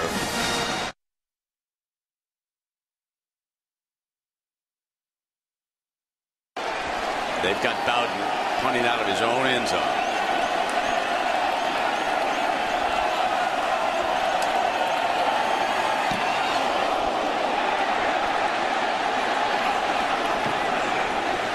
Takes a Hokie bounce, and a second one before it rolls dead. Under the circumstances, well done. It's inside the 35-yard line. That's where Alabama will have it after that 57-yard punt. You're watching Saturday Night Football on ABC. Atlanta. We've got the Chick-fil-A kickoff game, and of course NASCAR rolls into the Atlanta Speedway with the 500-miler tomorrow night. Only 2 races left. Denny Hamlin standing in 4th place, and yesterday, folks, he took Lisa Salters on a ride of her life. Let's go down to Lisa. That's with right, Denny. Brent. That's right, Brent. I'm with Denny Hamlin, and that's for what you did to me yesterday, driving me so close to that wall. But tell me, how long have you been a Virginia Tech fan? I've been a fan of theirs for a long time, but once I met Frank Beamer for the first time, I was definitely hooked. He's just got such great character, and when the tragedies happened, I was the first kind of, me and a couple other Virginia drivers to kind of get together and help with the memorial fund. So just a big fan. Now, I asked you your thoughts about what's going on so far tonight with the team, and you had some good analysis. How are you breaking it down? Got to stop their run. Our offense has got to get going. That's for one thing. It looked like they're getting a lot of pressure early on our quarterback. But for the most part, defense, special teams doing a pretty good job, but we got to stop their run. All right, stick with me. I got to send it back up to Brent for a minute. Brent? All right, Lisa, that was Jones on that Virginia Tech side over there. So here comes now the 3rd down for Alabama. All the talk about Julio Jones. It's a good time to try to, again, look for the inside receiver to the other side. Hanks, 15, if he gets one-on-one coverage. Here comes the pressure. They hit him on the release down the middle. Incomplete. There's a penalty flag thrown at midfield. There is a penalty flag away from the intended receiver. So while they're sorting it out, let's go back to Lisa and Denny Hamlin. Lisa? Thanks, Brent. Denny, I know that you spoke to the Virginia Tech team at practice a couple of weeks ago. How does car racing translate? What were you able to say to the guys? Well, it's just, racing's a lot like football. I mean, it's a team sport. It doesn't, it's just not always about one person. It's a team that kind of makes the deal happen, and you got to help your teammates up. If someone makes a mistake, don't chastise them about it, but help them get back up, and that's what great teamwork is. All right, well, we appreciate you taking the time. We know you're 4th in the standings right now, so good luck in the rest as you head down the stretch. Appreciate your time. Thanks a lot. And I'm going to give you another one. So there was a penalty, and we want to show it. The crowd was away from the ball as he tried to cut to the inside. Huge play, 3rd down there, Brent. I'd say. Puts him up around midfield, gives him a first set of downs. Here's Upchurch, and this time he's thrown for a loss. Virginia Tech coaches. Let's go back one more time. Who initiated this contact is my question. He was trying to cut to the inside, and Chancellor took away his ability to get to the inside. What the Virginia Tech coaches are yelling is the ball isn't catchable and that there shouldn't be a flag. He clearly got in the way of Julio Jones. That's gutsy by Virginia Tech. An all-out blitz and leaving Chancellor at 6'4", 230 man-to-man against Julio Jones. 2nd down and 12. Keeping it after that direct snap. They have used the Wildcat on a number of occasions here tonight. That was Upchurch taking it that time, and Jake Johnson making the stop. So that will bring up now a 3rd down and almost 10.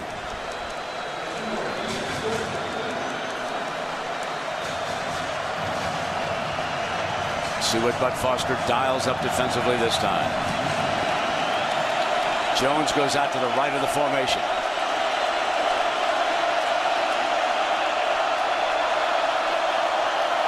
Again, a 4-man rush. They'll bracket Jones. McElroy forced to look down the middle for another first down pass. And that time it was Hanks. There's McElroy growing up right in front of our eyes here. Wants to go to Julio Jones to the outside. The safety porch takes him away. Comes back, buys a little bit of time with his feet, and then finds Hanks, who works back to the middle towards his quarterback to give him an open target. He's proud of himself there, and he should be. Big 3rd down conversion. Bama at the Hokie 37 here. 5:29 left in quarter number 3. 1-point game.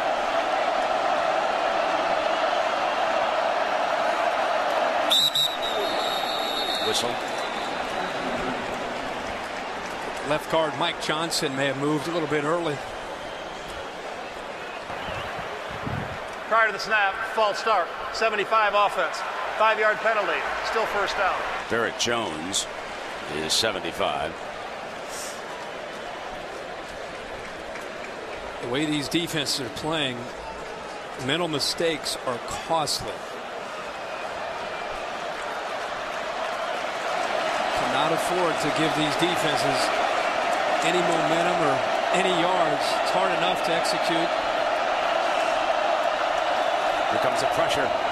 Upchurch breaks free, gets to the second level, fumble, knocked free, recovered by the Hokies. Virgil, number 22, recovers the loose ball. Upchurch had broken free to the next level. They were able to knock it free from the rear, and Virgil recovered it. What a great effort here by Cody Grimm. He gets a little payback this time on Upchurch. Remember earlier in the game, Upchurch ran right over top of him and sent him out of the game. This time, what great effort by Grimm to chase him from behind right here and knock that football loose after a huge run once again by Roy Upchurch. Tyrod Taylor and the offense will take over on the 11-yard line. On first down, looking deep, now dances away. First down, and finally with his feet, Tyrod Taylor dances and dashes for a Hokie first down. I've been talking about this all game. Taylor has to be willing to make some plays with his feet. We know he wants to show that he can throw this year, but when a defense is playing man-to-man coverage, if you can make the first guy miss, there's nobody left to defend the quarterback, and that's what he needs to do to keep this defense honest. Ed Wang did a fabulous job that time. Anders was the contained man, and Wang blew him out of there and opened that hole up. A terrific job by a veteran left tackle as Oglesby comes back. Now Alabama trying to contain Tyrod Taylor, and Wang on that big play just blew the contained man out of there.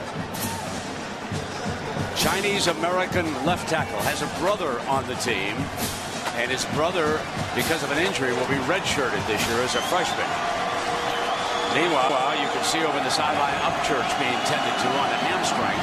Second down, inside handoff, and a first down by Josh Oglesby. Darren Evans out for the year.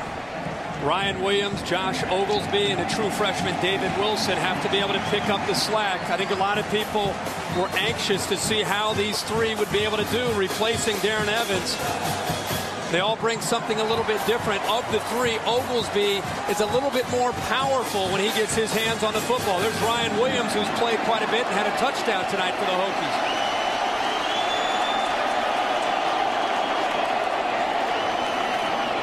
It's a great handoff to him again.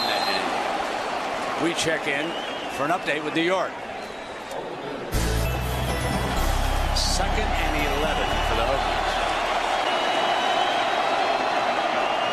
Option look inside the Williams and read beautifully by Hightower. Well, there's the closing speed by Dante Hightower. And again, let's not forget the size of this young man. A great job of reading the play instantly. Watch him close in on this right away. By the time Williams gets his hands on the ball, nowhere to go as the sophomore at 6'4", 260 pounds, closes in. Boy, he moves quick. 3rd and 12. Comes a blitz. Throws short against it. Complete. But short of the first down. Boycott, the receiver, number 81.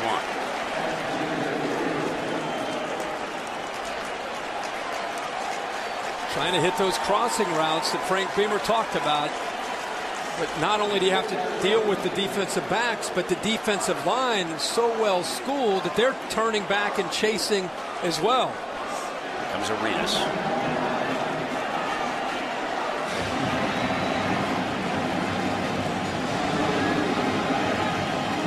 Bowden versus Arenas again. Bowden has done a very good job so far. Aims this one beautiful. Fair catch. Down about 11-yard line. Long way for the Crimson Tide. They trail Virginia Tech 17-16 here in the 3rd. Well, there's the most sought-after trophy in college football, the Coach's Trophy, presented by Dr. Pepper. It'll be awarded the 2010 City BCS National Championship game, January 7th, right here on ABC.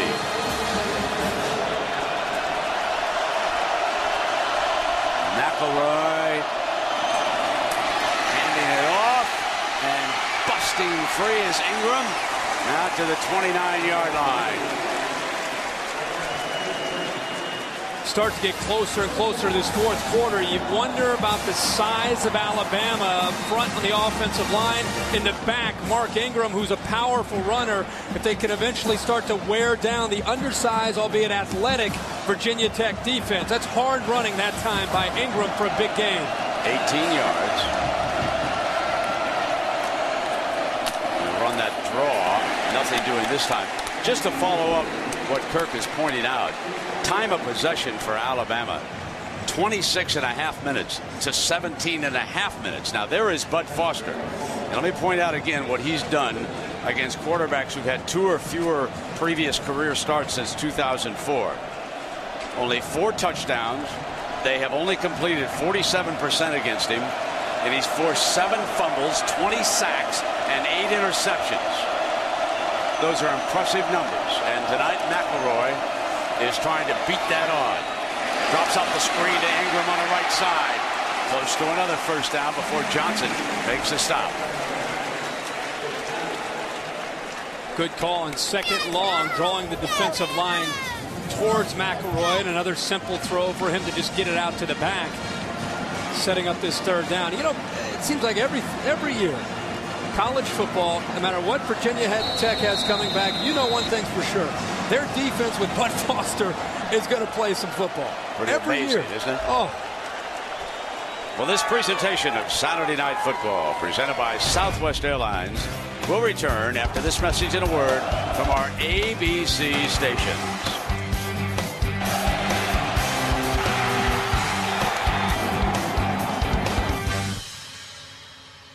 Saturday night, a scoreless third quarter, and we start the final 15 minutes. Alabama with the football, trailing it by a point. McElroy up under center. Hokies show pressure. Play action, gonna throw. Middle dropped at the 40-yard line. Boy, gutsy call. Deep in your own, or not deep, but in your own territory in the fourth quarter, down by a point, 3rd and 1. They decide to try to catch Virginia Tech off balance. They actually had the play. He's a little bit late on the throw, causing him to put a little bit more zip on the ball. Right there, the ball should be delivered. He waits a little bit, and then it gets into heavy traffic. Still, Julio Jones, knowing him, should have been able to make that catch. The punting duel between Bowden and Fitzgerald continues. Freshman back deep. Fair catch is signal for. Boy, did they give him enough room? No flag. That was close. Back at the 18. Well, there's a whole lot of NASCAR fans here tonight rooting for either Alabama or Virginia Tech. Both schools are located in NASCAR hotbeds, and tomorrow night at 7 p.m. they'll be on the track over there. Some of the motorhomes with all the flags they'll be watching. 2 races remain for the likes of Kyle Busch and Mark Martin to get off the bubble and into the chase. So the 500-miler down in Hampton, Georgia, just south of Atlanta tomorrow. That'll be exciting again. It'll get started at 7 o'clock Eastern time. First down and 10 for Tyrod Taylor and the Hokies. Stands and delivers for 9, make it 11 yards, and that's Boykin as we check in with Matt Weiner in New York. All right, Matt, and here, 17-16. We had 5 lead changes in the first half, a scoreless third quarter. Handing off to Williams. Anders hanging on and bringing him down. Keep kind of thinking to myself up here that, boy, Virginia Tech, maybe they can put something together, get some points on the board, and get back into this game. And you can forget, you look at the score, and despite all these numbers, look at the top. That's the only number that matters right here. Thanks to some special teams and some big plays, they've been able to hang in there. Not only hang in there, have this 1-point lead. Here's Williams again. Ever since he fumbled that punt, leading to an Alabama score, he has been possessed back there in the backfield. He now has 11 carries for 37 yards, and he's been running hard. Not even a hint of a fumble. Even with the loss of Darren Evans, I think this backfield of Virginia Tech is going to be fine. I think they've got a great combination of three backs with Williams, Oglesby, and Wilson.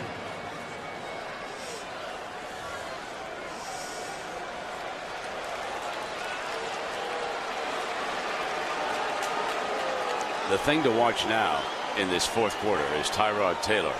If this defense is at all tired, Taylor demonstrated on one run in the third quarter that when he gets to the corner, he's plenty dangerous.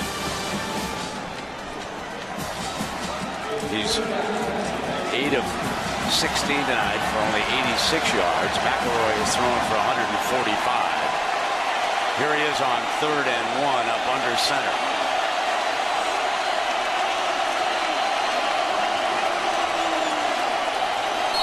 That looks like a timeout's being called by Alabama. That looked like McClain was up there. Nick cannot be too happy about this timeout on 3rd and 1.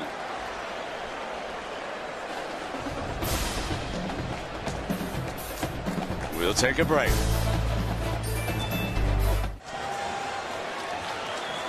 (17-16) Virginia Tech leads Alabama. A 98-yard kickoff return in the first half, proving huge.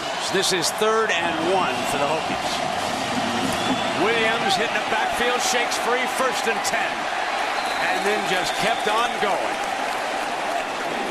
Alabama got exactly what they wanted with penetration from Hightower and Reamer, their linebackers.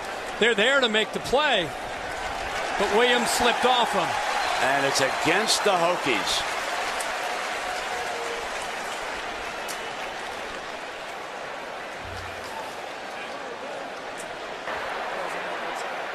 Holding, offense 75. 10-yard penalty from the spot of the foul. Repeat 3rd down. That's a backup. No Sal. Right here. Trying to get a kick-out block on Barron, the safety. He just locks, the right hand is locked up on the safety. And I think clearly a hold, but I think the back, Williams, probably picks up the 1st down without that. So on the big 3rd down, threw the slant, misfired on it, tried to pick up Cole, and it'll be punting time for the Hokies.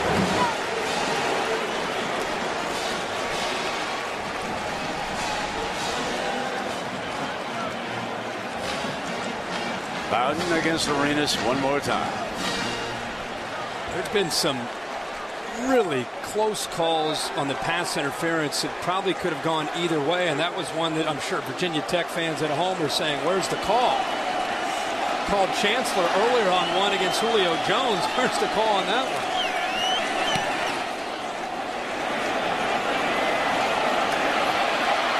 Arenas on the 31-yard line, dances left now, looks for daylight. Down at the 46-yard line. The pressure starting to mount on this one. It's a 1-point game. You're watching Saturday Night Football on ABC. 12:51 remaining here in Atlanta. Alabama trailing by a point with the football on their own 46-yard line. Ingram, and from the pistol, McElroy's going to go deep, going for it all, and it's complete to the 5-yard line to Marquise Mays.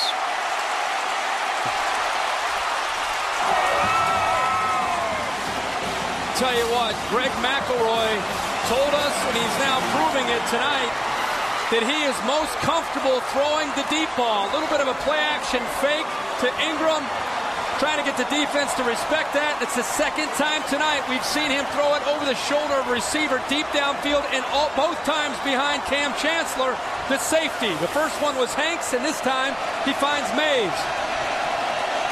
48-yard gain. Ingram, touchdown, Alabama leads it.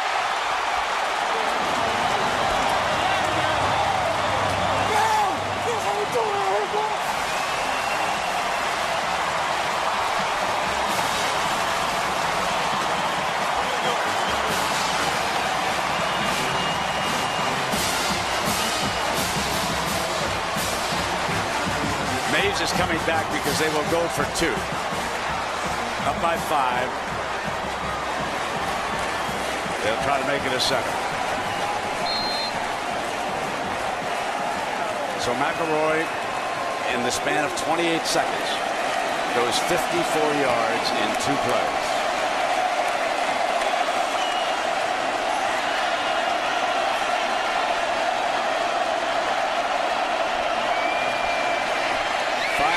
Wide open. Back of the end zone, Colin Peak, the tight end.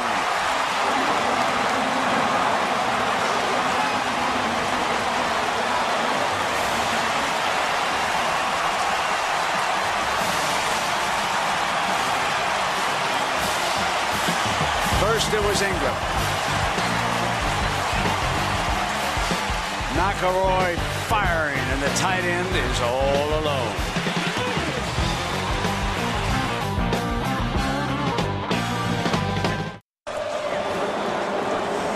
Alabama flag flying high, and a reminder to stay tuned after the game. Your late local news over most of these ABC stations. And if you're wondering about Sports Center, they have another game over there. It'll be next on the air at 1:30 a.m. Better on the West Coast where it's 10:30 p.m.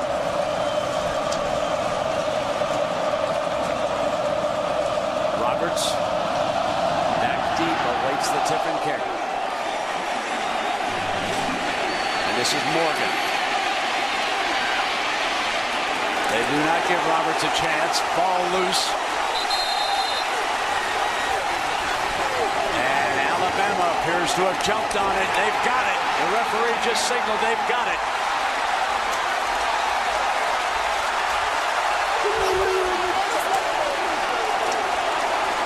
That is Chris Rogers.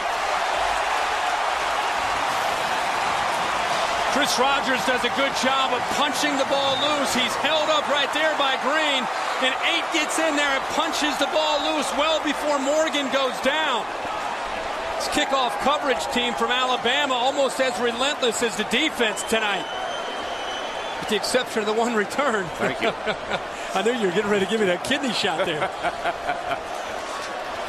What a turn of events here. Last 3 or 4 plays. Just ripped it out of his arm. Time well spent in the weight room. Yeah. But Jim McElwain, the offensive coordinator from Alabama, the adjustment here and what he makes. Here's double coverage again on Julio Jones. So what does he do? He finds a way to get another receiver isolated one-on-one. This time it's Mays against, again, the big, tall safety Cam Chancellor. And they come right back the next play with the power running of Mark Ingram into the end zone. 2 plays, and just like that, the Crimson Tide are into the end zone.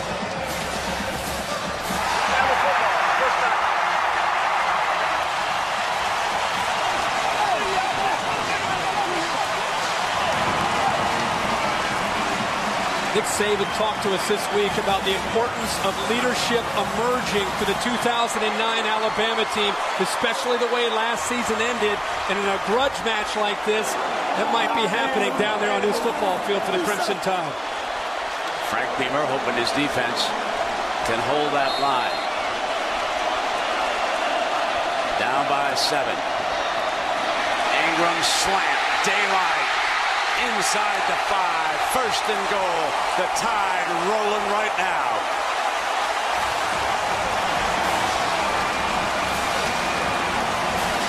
Great blocking up front the big tight end's able to get downfield and make a nice block, and that's something that's important when you want to be able to get into that next level. But it all starts up front. Alabama controlled the line of scrimmage on this play and in the previous play for the touchdown to give Mark Ingram finally some room to run.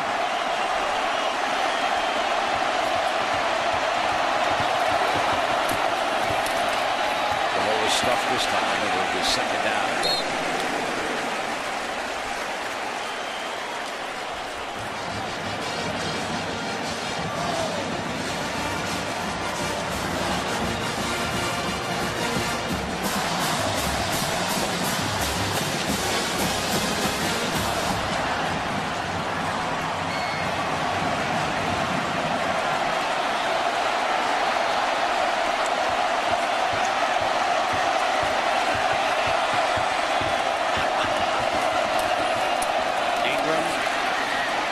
Third and goal.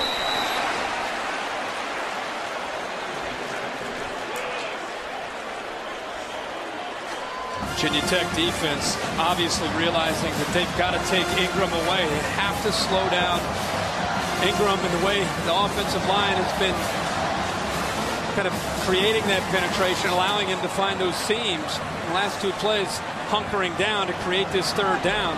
Again, this is where Colin Peak, the tight end, is. We saw it in the two-point play. They love to try to find him in the back of the end zone.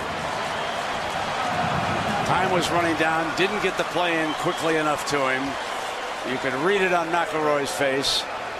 Saban upset over on the sideline. You know, coaches are a stubborn bunch. You look at Ingram, he's going to love this timeout, actually. He needed to catch his breath. But you remember a short time ago, Upchurch turned it over when he was hit from behind and stripped. You think they're not about to put him back in there and give him another shot? Nope. They were leaving Ingram in there, and he was exhausted. And a reminder to stay tuned for the Ford wrap-up coming up right after this game. John and Jesse Palmer will have that for you. And underway and some wild happenings as usual. It's just another college football season. Oklahoma loses. I've got to have a shout out to Andre Ware. I was hosting College Football Live back in Bristol. Andre was working it with me, and he said out of the blue that BYU would upset Oklahoma, and I jumped on him with both of my cleats. I said, what are you talking about? Did he predict Sam Bradford would go down with that injury? I ain't gonna go. But he picked it. Now you give him credit. I'm telling you right now, and it was several weeks ago when he did it. So, Andre, if you're with us here tonight, I'll be calling you up this week, my friend, to find out what's going to happen in the NFL next week. I got a couple of suicide pools to worry about. Here comes McElroy. Fire back in end zone. Incomplete. He was looking for the tight end. And that time a linebacker had stuck right with him. Didn't have quite the daylight that they had. And so leading by 7, no hesitation in sending Tiffin back out. He is 3 of 4 here tonight.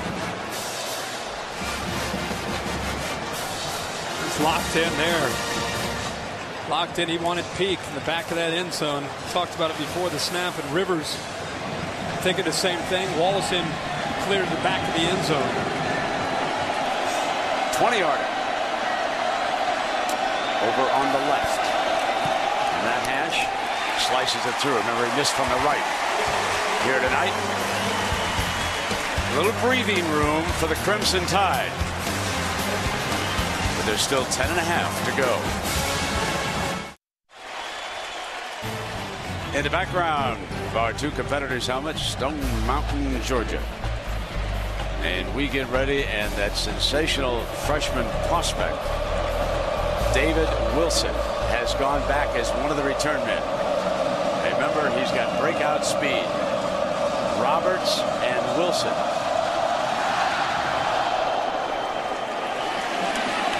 And Roberts steps in front of the freshman. He had the 98-yard return. Dashes daylight. Freshman gets out on top of him. And he's pushed out of bounds at midfield. What great hustle by number 4. And there's a penalty flag on top of it.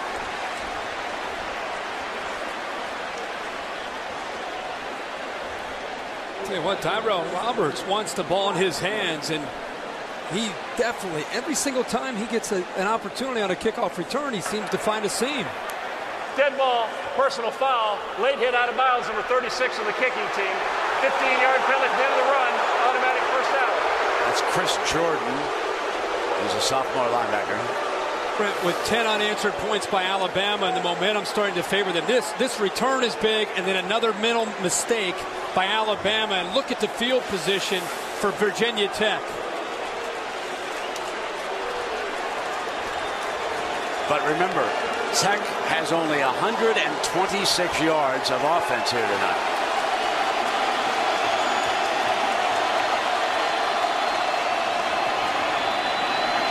Taylor dumps in underneath. That's Boykin. Well, let's take a look at the Pacific Life game summary. It's been a story of special teams, or especially early in the game. Tyrell Roberts had a 98-yard kickoff return to give Virginia Tech the lead, even though Bama was controlling things. And then it's been some mistakes by Virginia Tech, turning the football over, and Alabama's, for the most part, controlled this football game. All without a huddle, now a late check over with the coaches on the sideline. Trying to conserve time, down by 10. Williams dashing for the first down. Williams across the 20. Williams across the 10, diving for the pylon. God, looks like it's going to be marked about the 1-yard line. But you talk about jumping right back in the thick of things. Absolutely, and a great job up front by the offensive line, and then a poor angle taken by Mark Barron, the safety, coming up in run support. He came in tight, and he gave Williams plenty of room to cut to the outside. But give credit up front to that big offensive line and the vision there of Ryan Williams. This might be, they may take a look at this. They may take a look at this one. I am not so sure he didn't stay in the air as the ball was coming inside the pylon. Now we'll have to take another look at it, but instant replay immediately stopped it. But I agree with you, and really it may come down to whether or not his right foot, as he started to take off into the air, did it go out of bounds? If his foot stayed in bounds, I think you're right. I think he was able to get the ball across the goal line. Watch his right foot as he goes up into the air. Did it stay? It stayed in bounds. It's just a matter of where the ball broke the plane. And then his butt hits the ground. And where's the ball? As he's crossing over the end zone. Well, that looks like a touchdown to me. Instant replay running it back and forth. They're taking a look at that foot here upstairs. SEC crew. Even if they don't give him the touchdown, keep in mind it's going to be a first and goal from the 1. Just when you think that Alabama's in control of this game, the big kickoff return, the 15-yard penalty, Virginia Tech opening up some holes for Ryan Williams. This is a great bit of effort by number 34. Yep. There's one, little things, Herbie. I'll never forget that freshman running back coming back in front of the return man and throwing a block on that kickoff return over there. Wilson. And he even started behind him. Yes. Remember, because he was about to make the catch, and Roberts stepped in front of him. He was 5-10 yards behind him. Didn't give up on the play.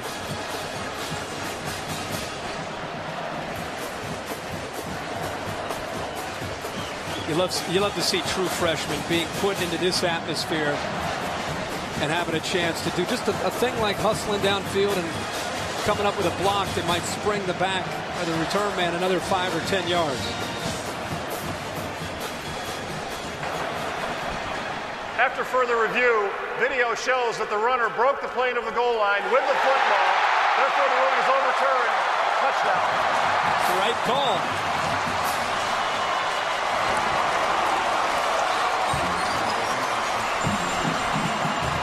Frank will go for 1 to make it a 3-point game. 9:22 left, and a 32-yard touchdown run by Williams. His second touchdown of the game.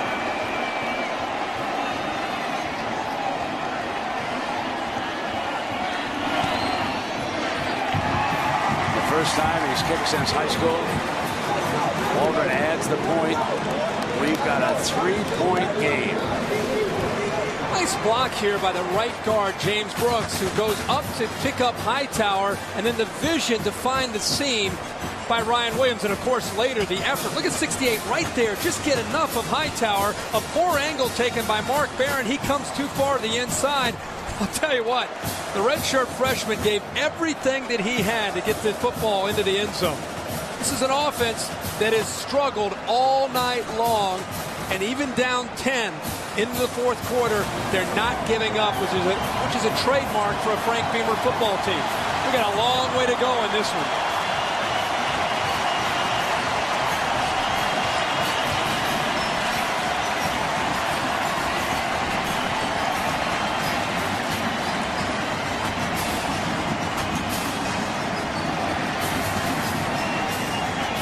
$74,954, the fourth largest crowd in Georgia Dome history. 74,954, and they have seen a damn.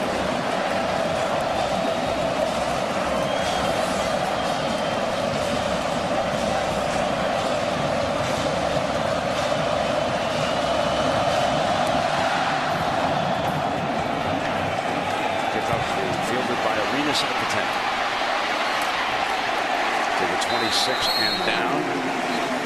And a reminder that on Thursday, September 24th, the whole world will black out at exactly the same time.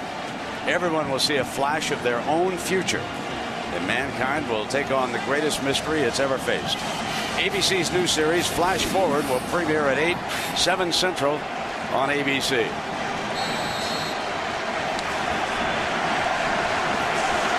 McElroy and the Alabama offense coming back out. What looked like a safe 10 is now a shaky 3. Ingram, the running back. We're under 8 seconds here on the play clock. Ingram sweeping left, finding daylight, explodes into Virginia Tech territory.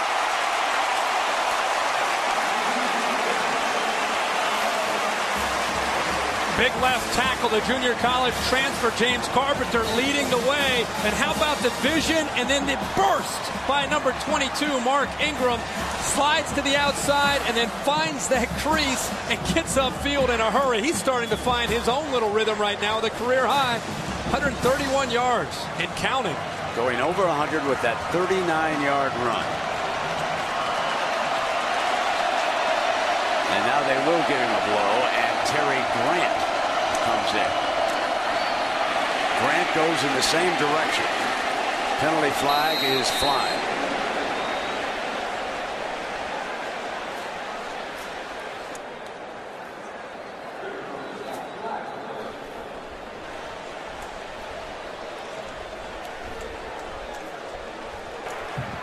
Holding, offense 77. It's a 10-yard penalty from the previous spot. Repeat first down.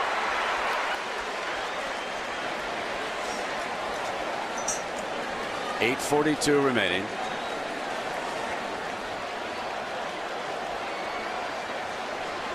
It's the 9th penalty tonight, Brent, against Alabama.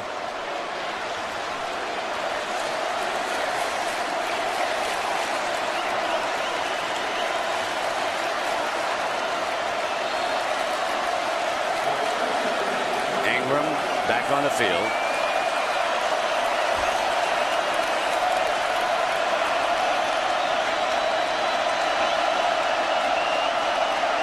He'll take the direct snap and barge right straight ahead, muscling his way to the 36-yard line, almost back to the original line of scrimmage.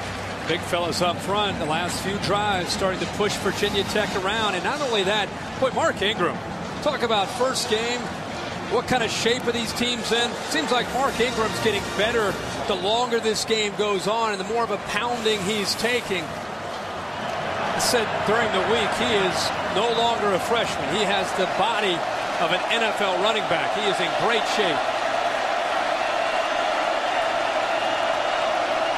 Second down and 11.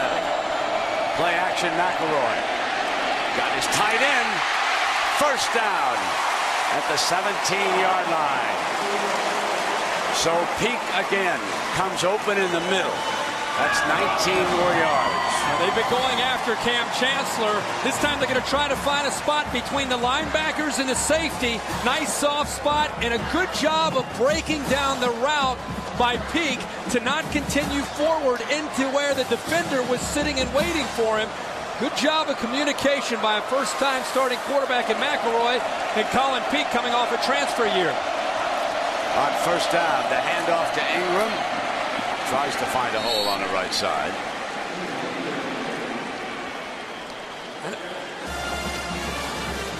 Get into the red zone. You start talking for both of these football teams. 3 points. Can Alabama continue to move down and put a touchdown up on the board, or can Virginia Tech hold them to 3 and keep this a one-possession game now that we're under 7 minutes? Some big downs coming up for both these teams right here inside the red zone.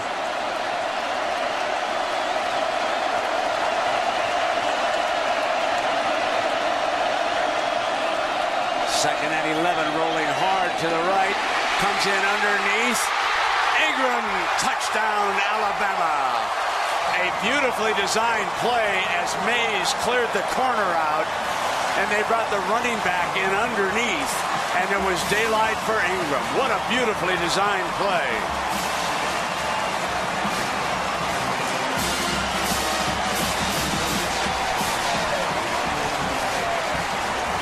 The linebacker, Jake Johnson, completely bent on the play action. Followed the back and didn't have time to get out to Ingram. Tiffin tacks on the extra point.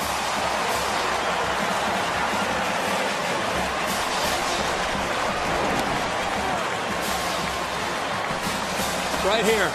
The play action takes him over, and the bootleg out here, he doesn't have time to react. Watch 36. It's his responsibility. He bites on the play action, doesn't have time to get out there, and Ingram catches the ball with, again, room to work. And when you give Ingram, with his power and speed, room out in the flat like that, I don't think there's a safety or a linebacker that can slow him down out there. Boy, for a game that hasn't had much offense, the last 15 or 20 minutes, been pretty exciting. Raise your hand if you saw 58 points coming in this one.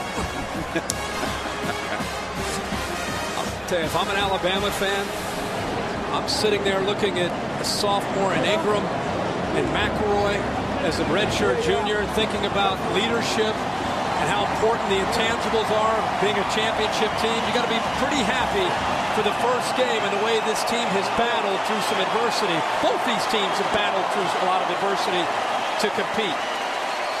Some long Hokie faces right now, but there's still 6.5 minutes to go. We've already had 25 fourth quarter points scored after a scoreless third quarter. Unfortunately for the Hokies, 18 by the Crimson Tide. Tiffin on the ground now,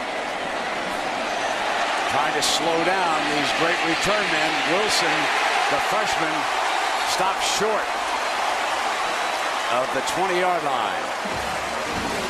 A reminder again, 7 Eastern. NASCAR Sprint Cup Series continues right here in Atlanta. Only 2 races remain before they start the chase. That'll be here and, of course, at Richmond next Saturday. And this was the nationwide series tonight. And Kevin Harvick beats Kyle Busch and Jr. to the finish line. First down and 10. And a whistle prior to the snap. Dead ball, false start, 75 offense, 5-yard penalty, still first down. No sound. And it'll be first and 15.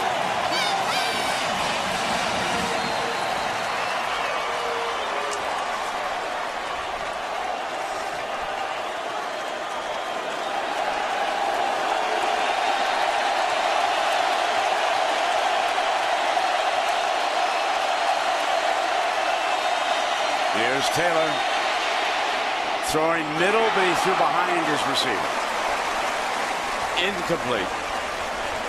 Roberts, number 11, was the intended target.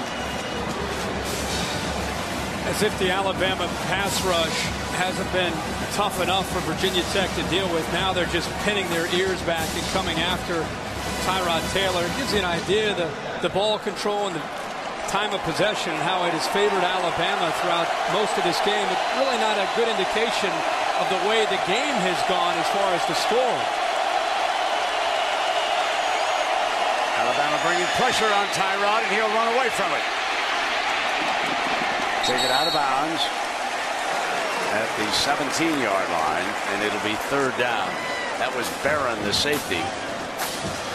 It was part of the plan coming into this game, was to use Mark Barron at times as a blitzer to chase Taylor out of the pocket, and also at times to use him as a spy to kind of follow Taylor to try to bring him down if in fact he started to use his feet a lot. But we have not seen that part of his arsenal tonight from Tyrod Taylor trying to run the football. Late substitution. They're going to go with 3 down linemen. Extra defensive back on 3rd and long. In trouble. Linebackers got him.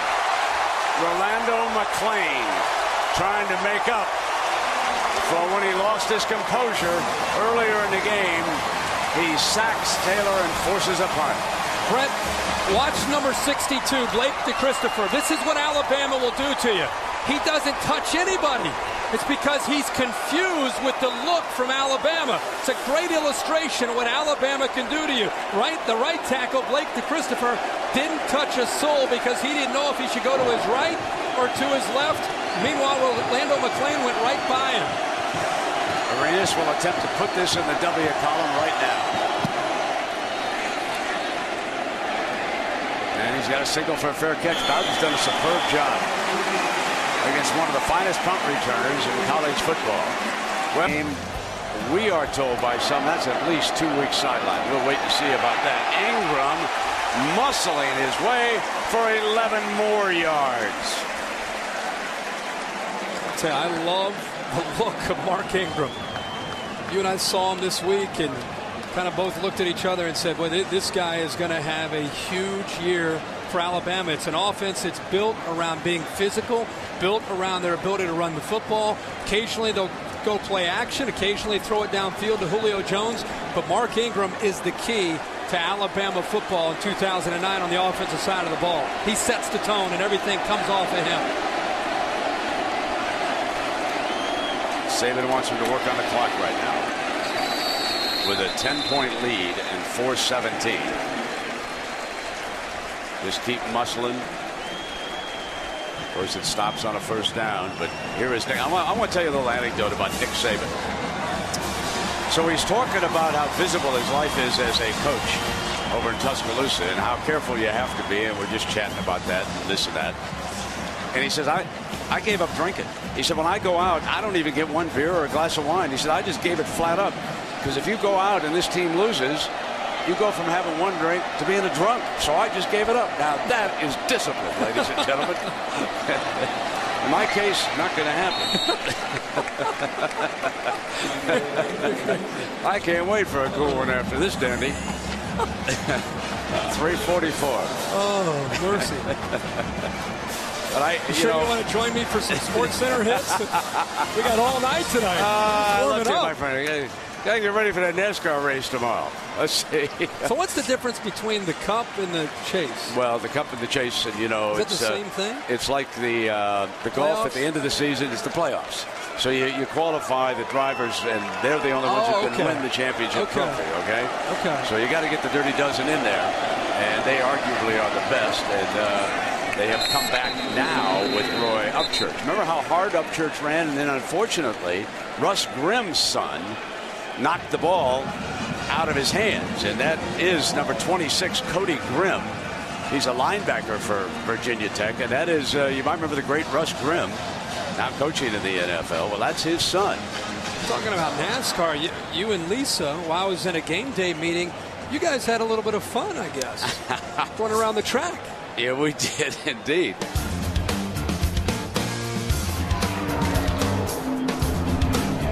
Let's do it, baby. Yeah, baby. Lock and load. Pull on some cheese now, baby. How good was my man? He was cranking out of here. You have no idea. It got a little closer with her. Did you?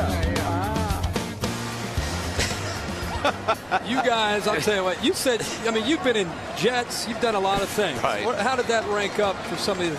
It's right there right now. I'm going to tell you, because when they start out, they hit 80, 90 miles an hour coming out of pit lane, and they take it up to the wall before they turn hard left. Oh. Well, Lisa had never even seen it, NASCAR track. Poor Cal. And then he admitted he got it up just a little bit close. You know, they're about 6 inches from that wall because he's looking for that groove up on top that they'll be trying to find tomorrow in that 500-miler. And it's great fun. Thankfully, there were no other cars on the track. We were out there all alone, okay? Oh, my God.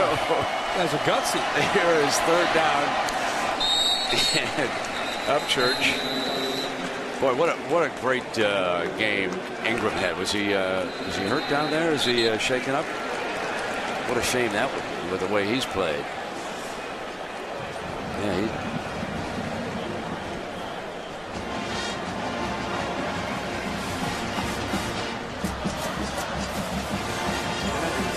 the last thing you want to see. That's for sure. To the night he's had. Well, we've got a moment here. MetLife is providing some great views of the Georgia Dome and the city of Atlanta. Doesn't it look nice? And MetLife provides coverage of major sporting events while also providing you with guarantees for the ifs in life. Visit MetLife.com today. Let's take a look at this injury here, Irving. It's good to see him up and moving, but game just about in hand. You start to worry about things like this. Looks like he maybe came down right on that left arm. But he is up. Now they'll let this one go on into the end zone, and it'll come out on the 20. And, you know, I think a couple things are obvious here tonight. I don't know how you feel, but SEC West will have their hands full with this defense and this football team. Okay, Alabama, to me, I mean, they become one of the favorites. Well, they're the team to beat in the West. I thought at the beginning of the year that they and Florida would come back in this stadium in Atlanta to play for the SEC championship game. And after watching them tonight, I feel even stronger about that. Their defense is going to end up being one of the top defenses in the country. I think they're better this year defensively than they were a year ago by the time it's all said and done. And I thought their offensive line, 3 new starters, a new starting quarterback, thought they settled in and really started to kind of hold their own as well. Tyrod Taylor, he'll just take it out of bounds. Now, the other thing, and even though with 2:45, they could still pull it out, obviously, but it doesn't look like Virginia Tech's going to win this game. But they are going to be a factor in the ACC race. Yeah, I think they're definitely going to be a factor. I mean, Virginia Tech is, the last couple of years, they've represented the ACC and the BCS, and I think this year, of course, they're definitely a team to look out for. But for them to become a dominant team, I think Tyrod Taylor, I know he wants to show the world that he can throw, but they have to utilize his ability to run as a weapon. Lisa, what do you hear about Ingram down there? Well, Brent, they're working on his left knee, and they just wrapped that left knee up in some ice. We're not going to get any more information, I'm told, because it's so late in the game. Earlier, he was kind of jogging up and down the sideline, trying to walk it off, and now he's over here on the bench with ice on that left knee. Well, we just hope it's a slight bruise or something like that. He's had a Warriors night here, 150 yards and that touchdown. He also caught one for his second touchdown. Oh, Taylor's hit on the release.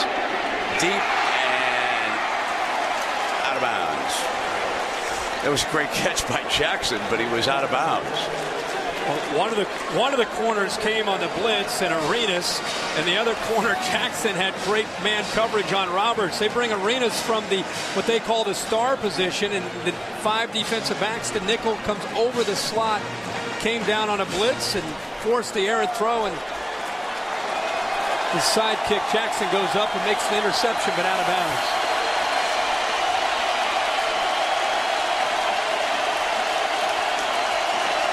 Well, they'll go for it on 4th down here with time running down now and down by 10. Sacked at the 19-yard line. Alabama will take over there A victory in hand, leading by 10. 2:12 to go. And remember the name Marcel Darius, number 57 for Alabama. Nick Saban said he's one of the bright young athletes on this football team. He's a sophomore. And Marcel Darius that time had a chance to go against Ryan Williams, the running back, in pass protection. He sidestepped him, almost went over top of him to show his athletic ability, and got in there to make the play. And see, that's the difference, I think, Brent, this year with Alabama, why I think they can be better defensively. Players like Darius, I think they're more athletic and they're deeper on the defensive line. And it's not just all about their linebackers in secondary. I think their defensive line is much better. Here comes somebody we want to watch, the running back, Trent Richardson. Trent Richardson, number 1 in a lot of recruiting lists, number 3, lined up at tailback. And he is going to get, I would think, his first carry. Now, here's a story about this young man. He is out of Pensacola, Florida. He went to the same high school as Emmitt Smith, okay? And he broke many of the Hall of Famers' records when he was down at Pensacola. Every school in Florida wanted him. Many of the other schools in the SEC wanted him. He chose Alabama. One of the things he brings to this position, great strength. So, boy, do we want to see him carry the ball. Explodes and keeps battling, baby. Oh, yeah. Wow.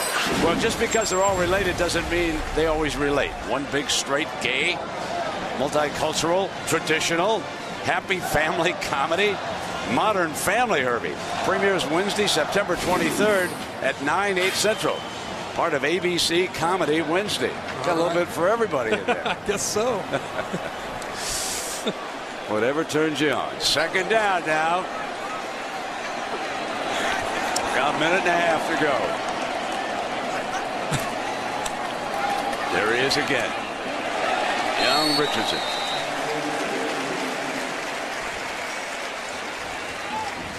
Tough night for Tyrod.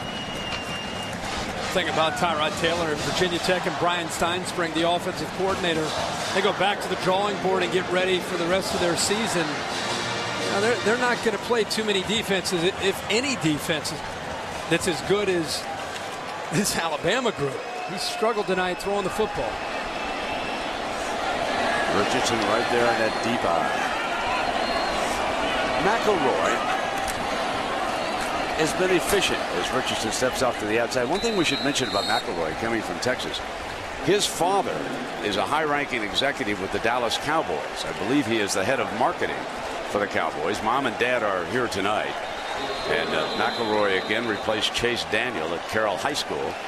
Won the state 5A championship in Texas. When you sit and talk to him, he's already graduated, has his undergraduate degree. He's only a junior. Very, very bright. And of course, he replaced Chase Daniel in high school. John Parker Wilson, who could be headed to making the Atlanta Falcons. He played very well the other night right here. And so he's replaced two pretty good ones. Yeah, and I think you're going to see, obviously, as a first-year starter, the more experience he gains, the more he's going to feel comfortable within this system. And remember, it's not built around him and his ability to throw the ball. This is an offense that again, is physical. They want to run the ball, and they want their quarterback to, as you said, be efficient, make good decisions. If you have to throw it away and punt, we've got a great defense. Just be smart. And I think you're going to continue to see him take strides in that direction. I think he's going to have a great year. Nick would be very content to just run it out here. 17 seconds left on the clock, and Alabama will win a very good season opener here in the Chick-fil-A kickoff game. How about the key plays? Well, there are a bunch of them. Virginia Tech got back into the game after Roberts had the big kickoff return. He had a big night, actually, throughout the night on his kickoff opportunities. This kind of changed the momentum back in favor of Alabama. Virginia Tech putting the ball down on the carpet. Alabama took advantage of it. It's a nice throw by McElroy. Getting behind Chancellor is Marquise Mays. And then just when it looked like Virginia Tech might be out of it, Ryan Williams comes back and gives Virginia Tech some life. But Late in this game, we had some offensive fireworks because right back here, Alabama had a chance to come back and show what they could do offensively. And I think in the fourth quarter, you really started to see Alabama take control of the line of scrimmage. And that's why Ingram had such a big night, especially in the fourth quarter. So as we get ready to wrap this up, another reminder that next week in Columbus, Kirk and Lisa will be on the air on ESPN. The race from Richmond is on ABC, so Ohio State USC is on ESPN next week. Just a little program reminder there. And we'll see. We had a discussion about who is going to be the favorite after today. Don't be surprised if USC isn't the favorite coming into Columbus, even though that's a tough venue. So 34-24. Nick Saban at Alabama over Frank Beamer and Virginia Tech. Two of the best coaches in the business right there, folks. 498 total yards of offense for the Crimson Tide. Let's go to Lisa. Thanks, Brent. I'm with Mark Ingram. Mark, first thing I want to ask you is what happened to your knee? Nothing, just got hit on it. I'm good. So it feels fine now? Yeah, if they needed me to go back in, I could have went back in. Now, it seems like you got stronger as the game went on. How did it feel for you? It felt good. You know, they were stopping us early, stuff on the run. You know, the Lions made some adjustments, got a head on the hat, and we just made our reads. Now, what changed for you, though? What changed for you? You got big holes in the second half. What changed? We just made adjustments, and the line executed, and I just made my reads and cuts and had a big second half. All right, so you're fine for next week? Yes, ma'am. All right, thanks a lot. Brent? Yes, ma'am. Thank you very much. That's good to hear. So there you have it. Ingram with a couple of touchdowns. And Alabama goes home to Tuscaloosa with a 10-point win here tonight. 34-24, our final score. Next Saturday, we'll be in Columbus on ESPN when USC takes on Ohio State on ESPN Saturday Night Football at 8 p.m. Eastern.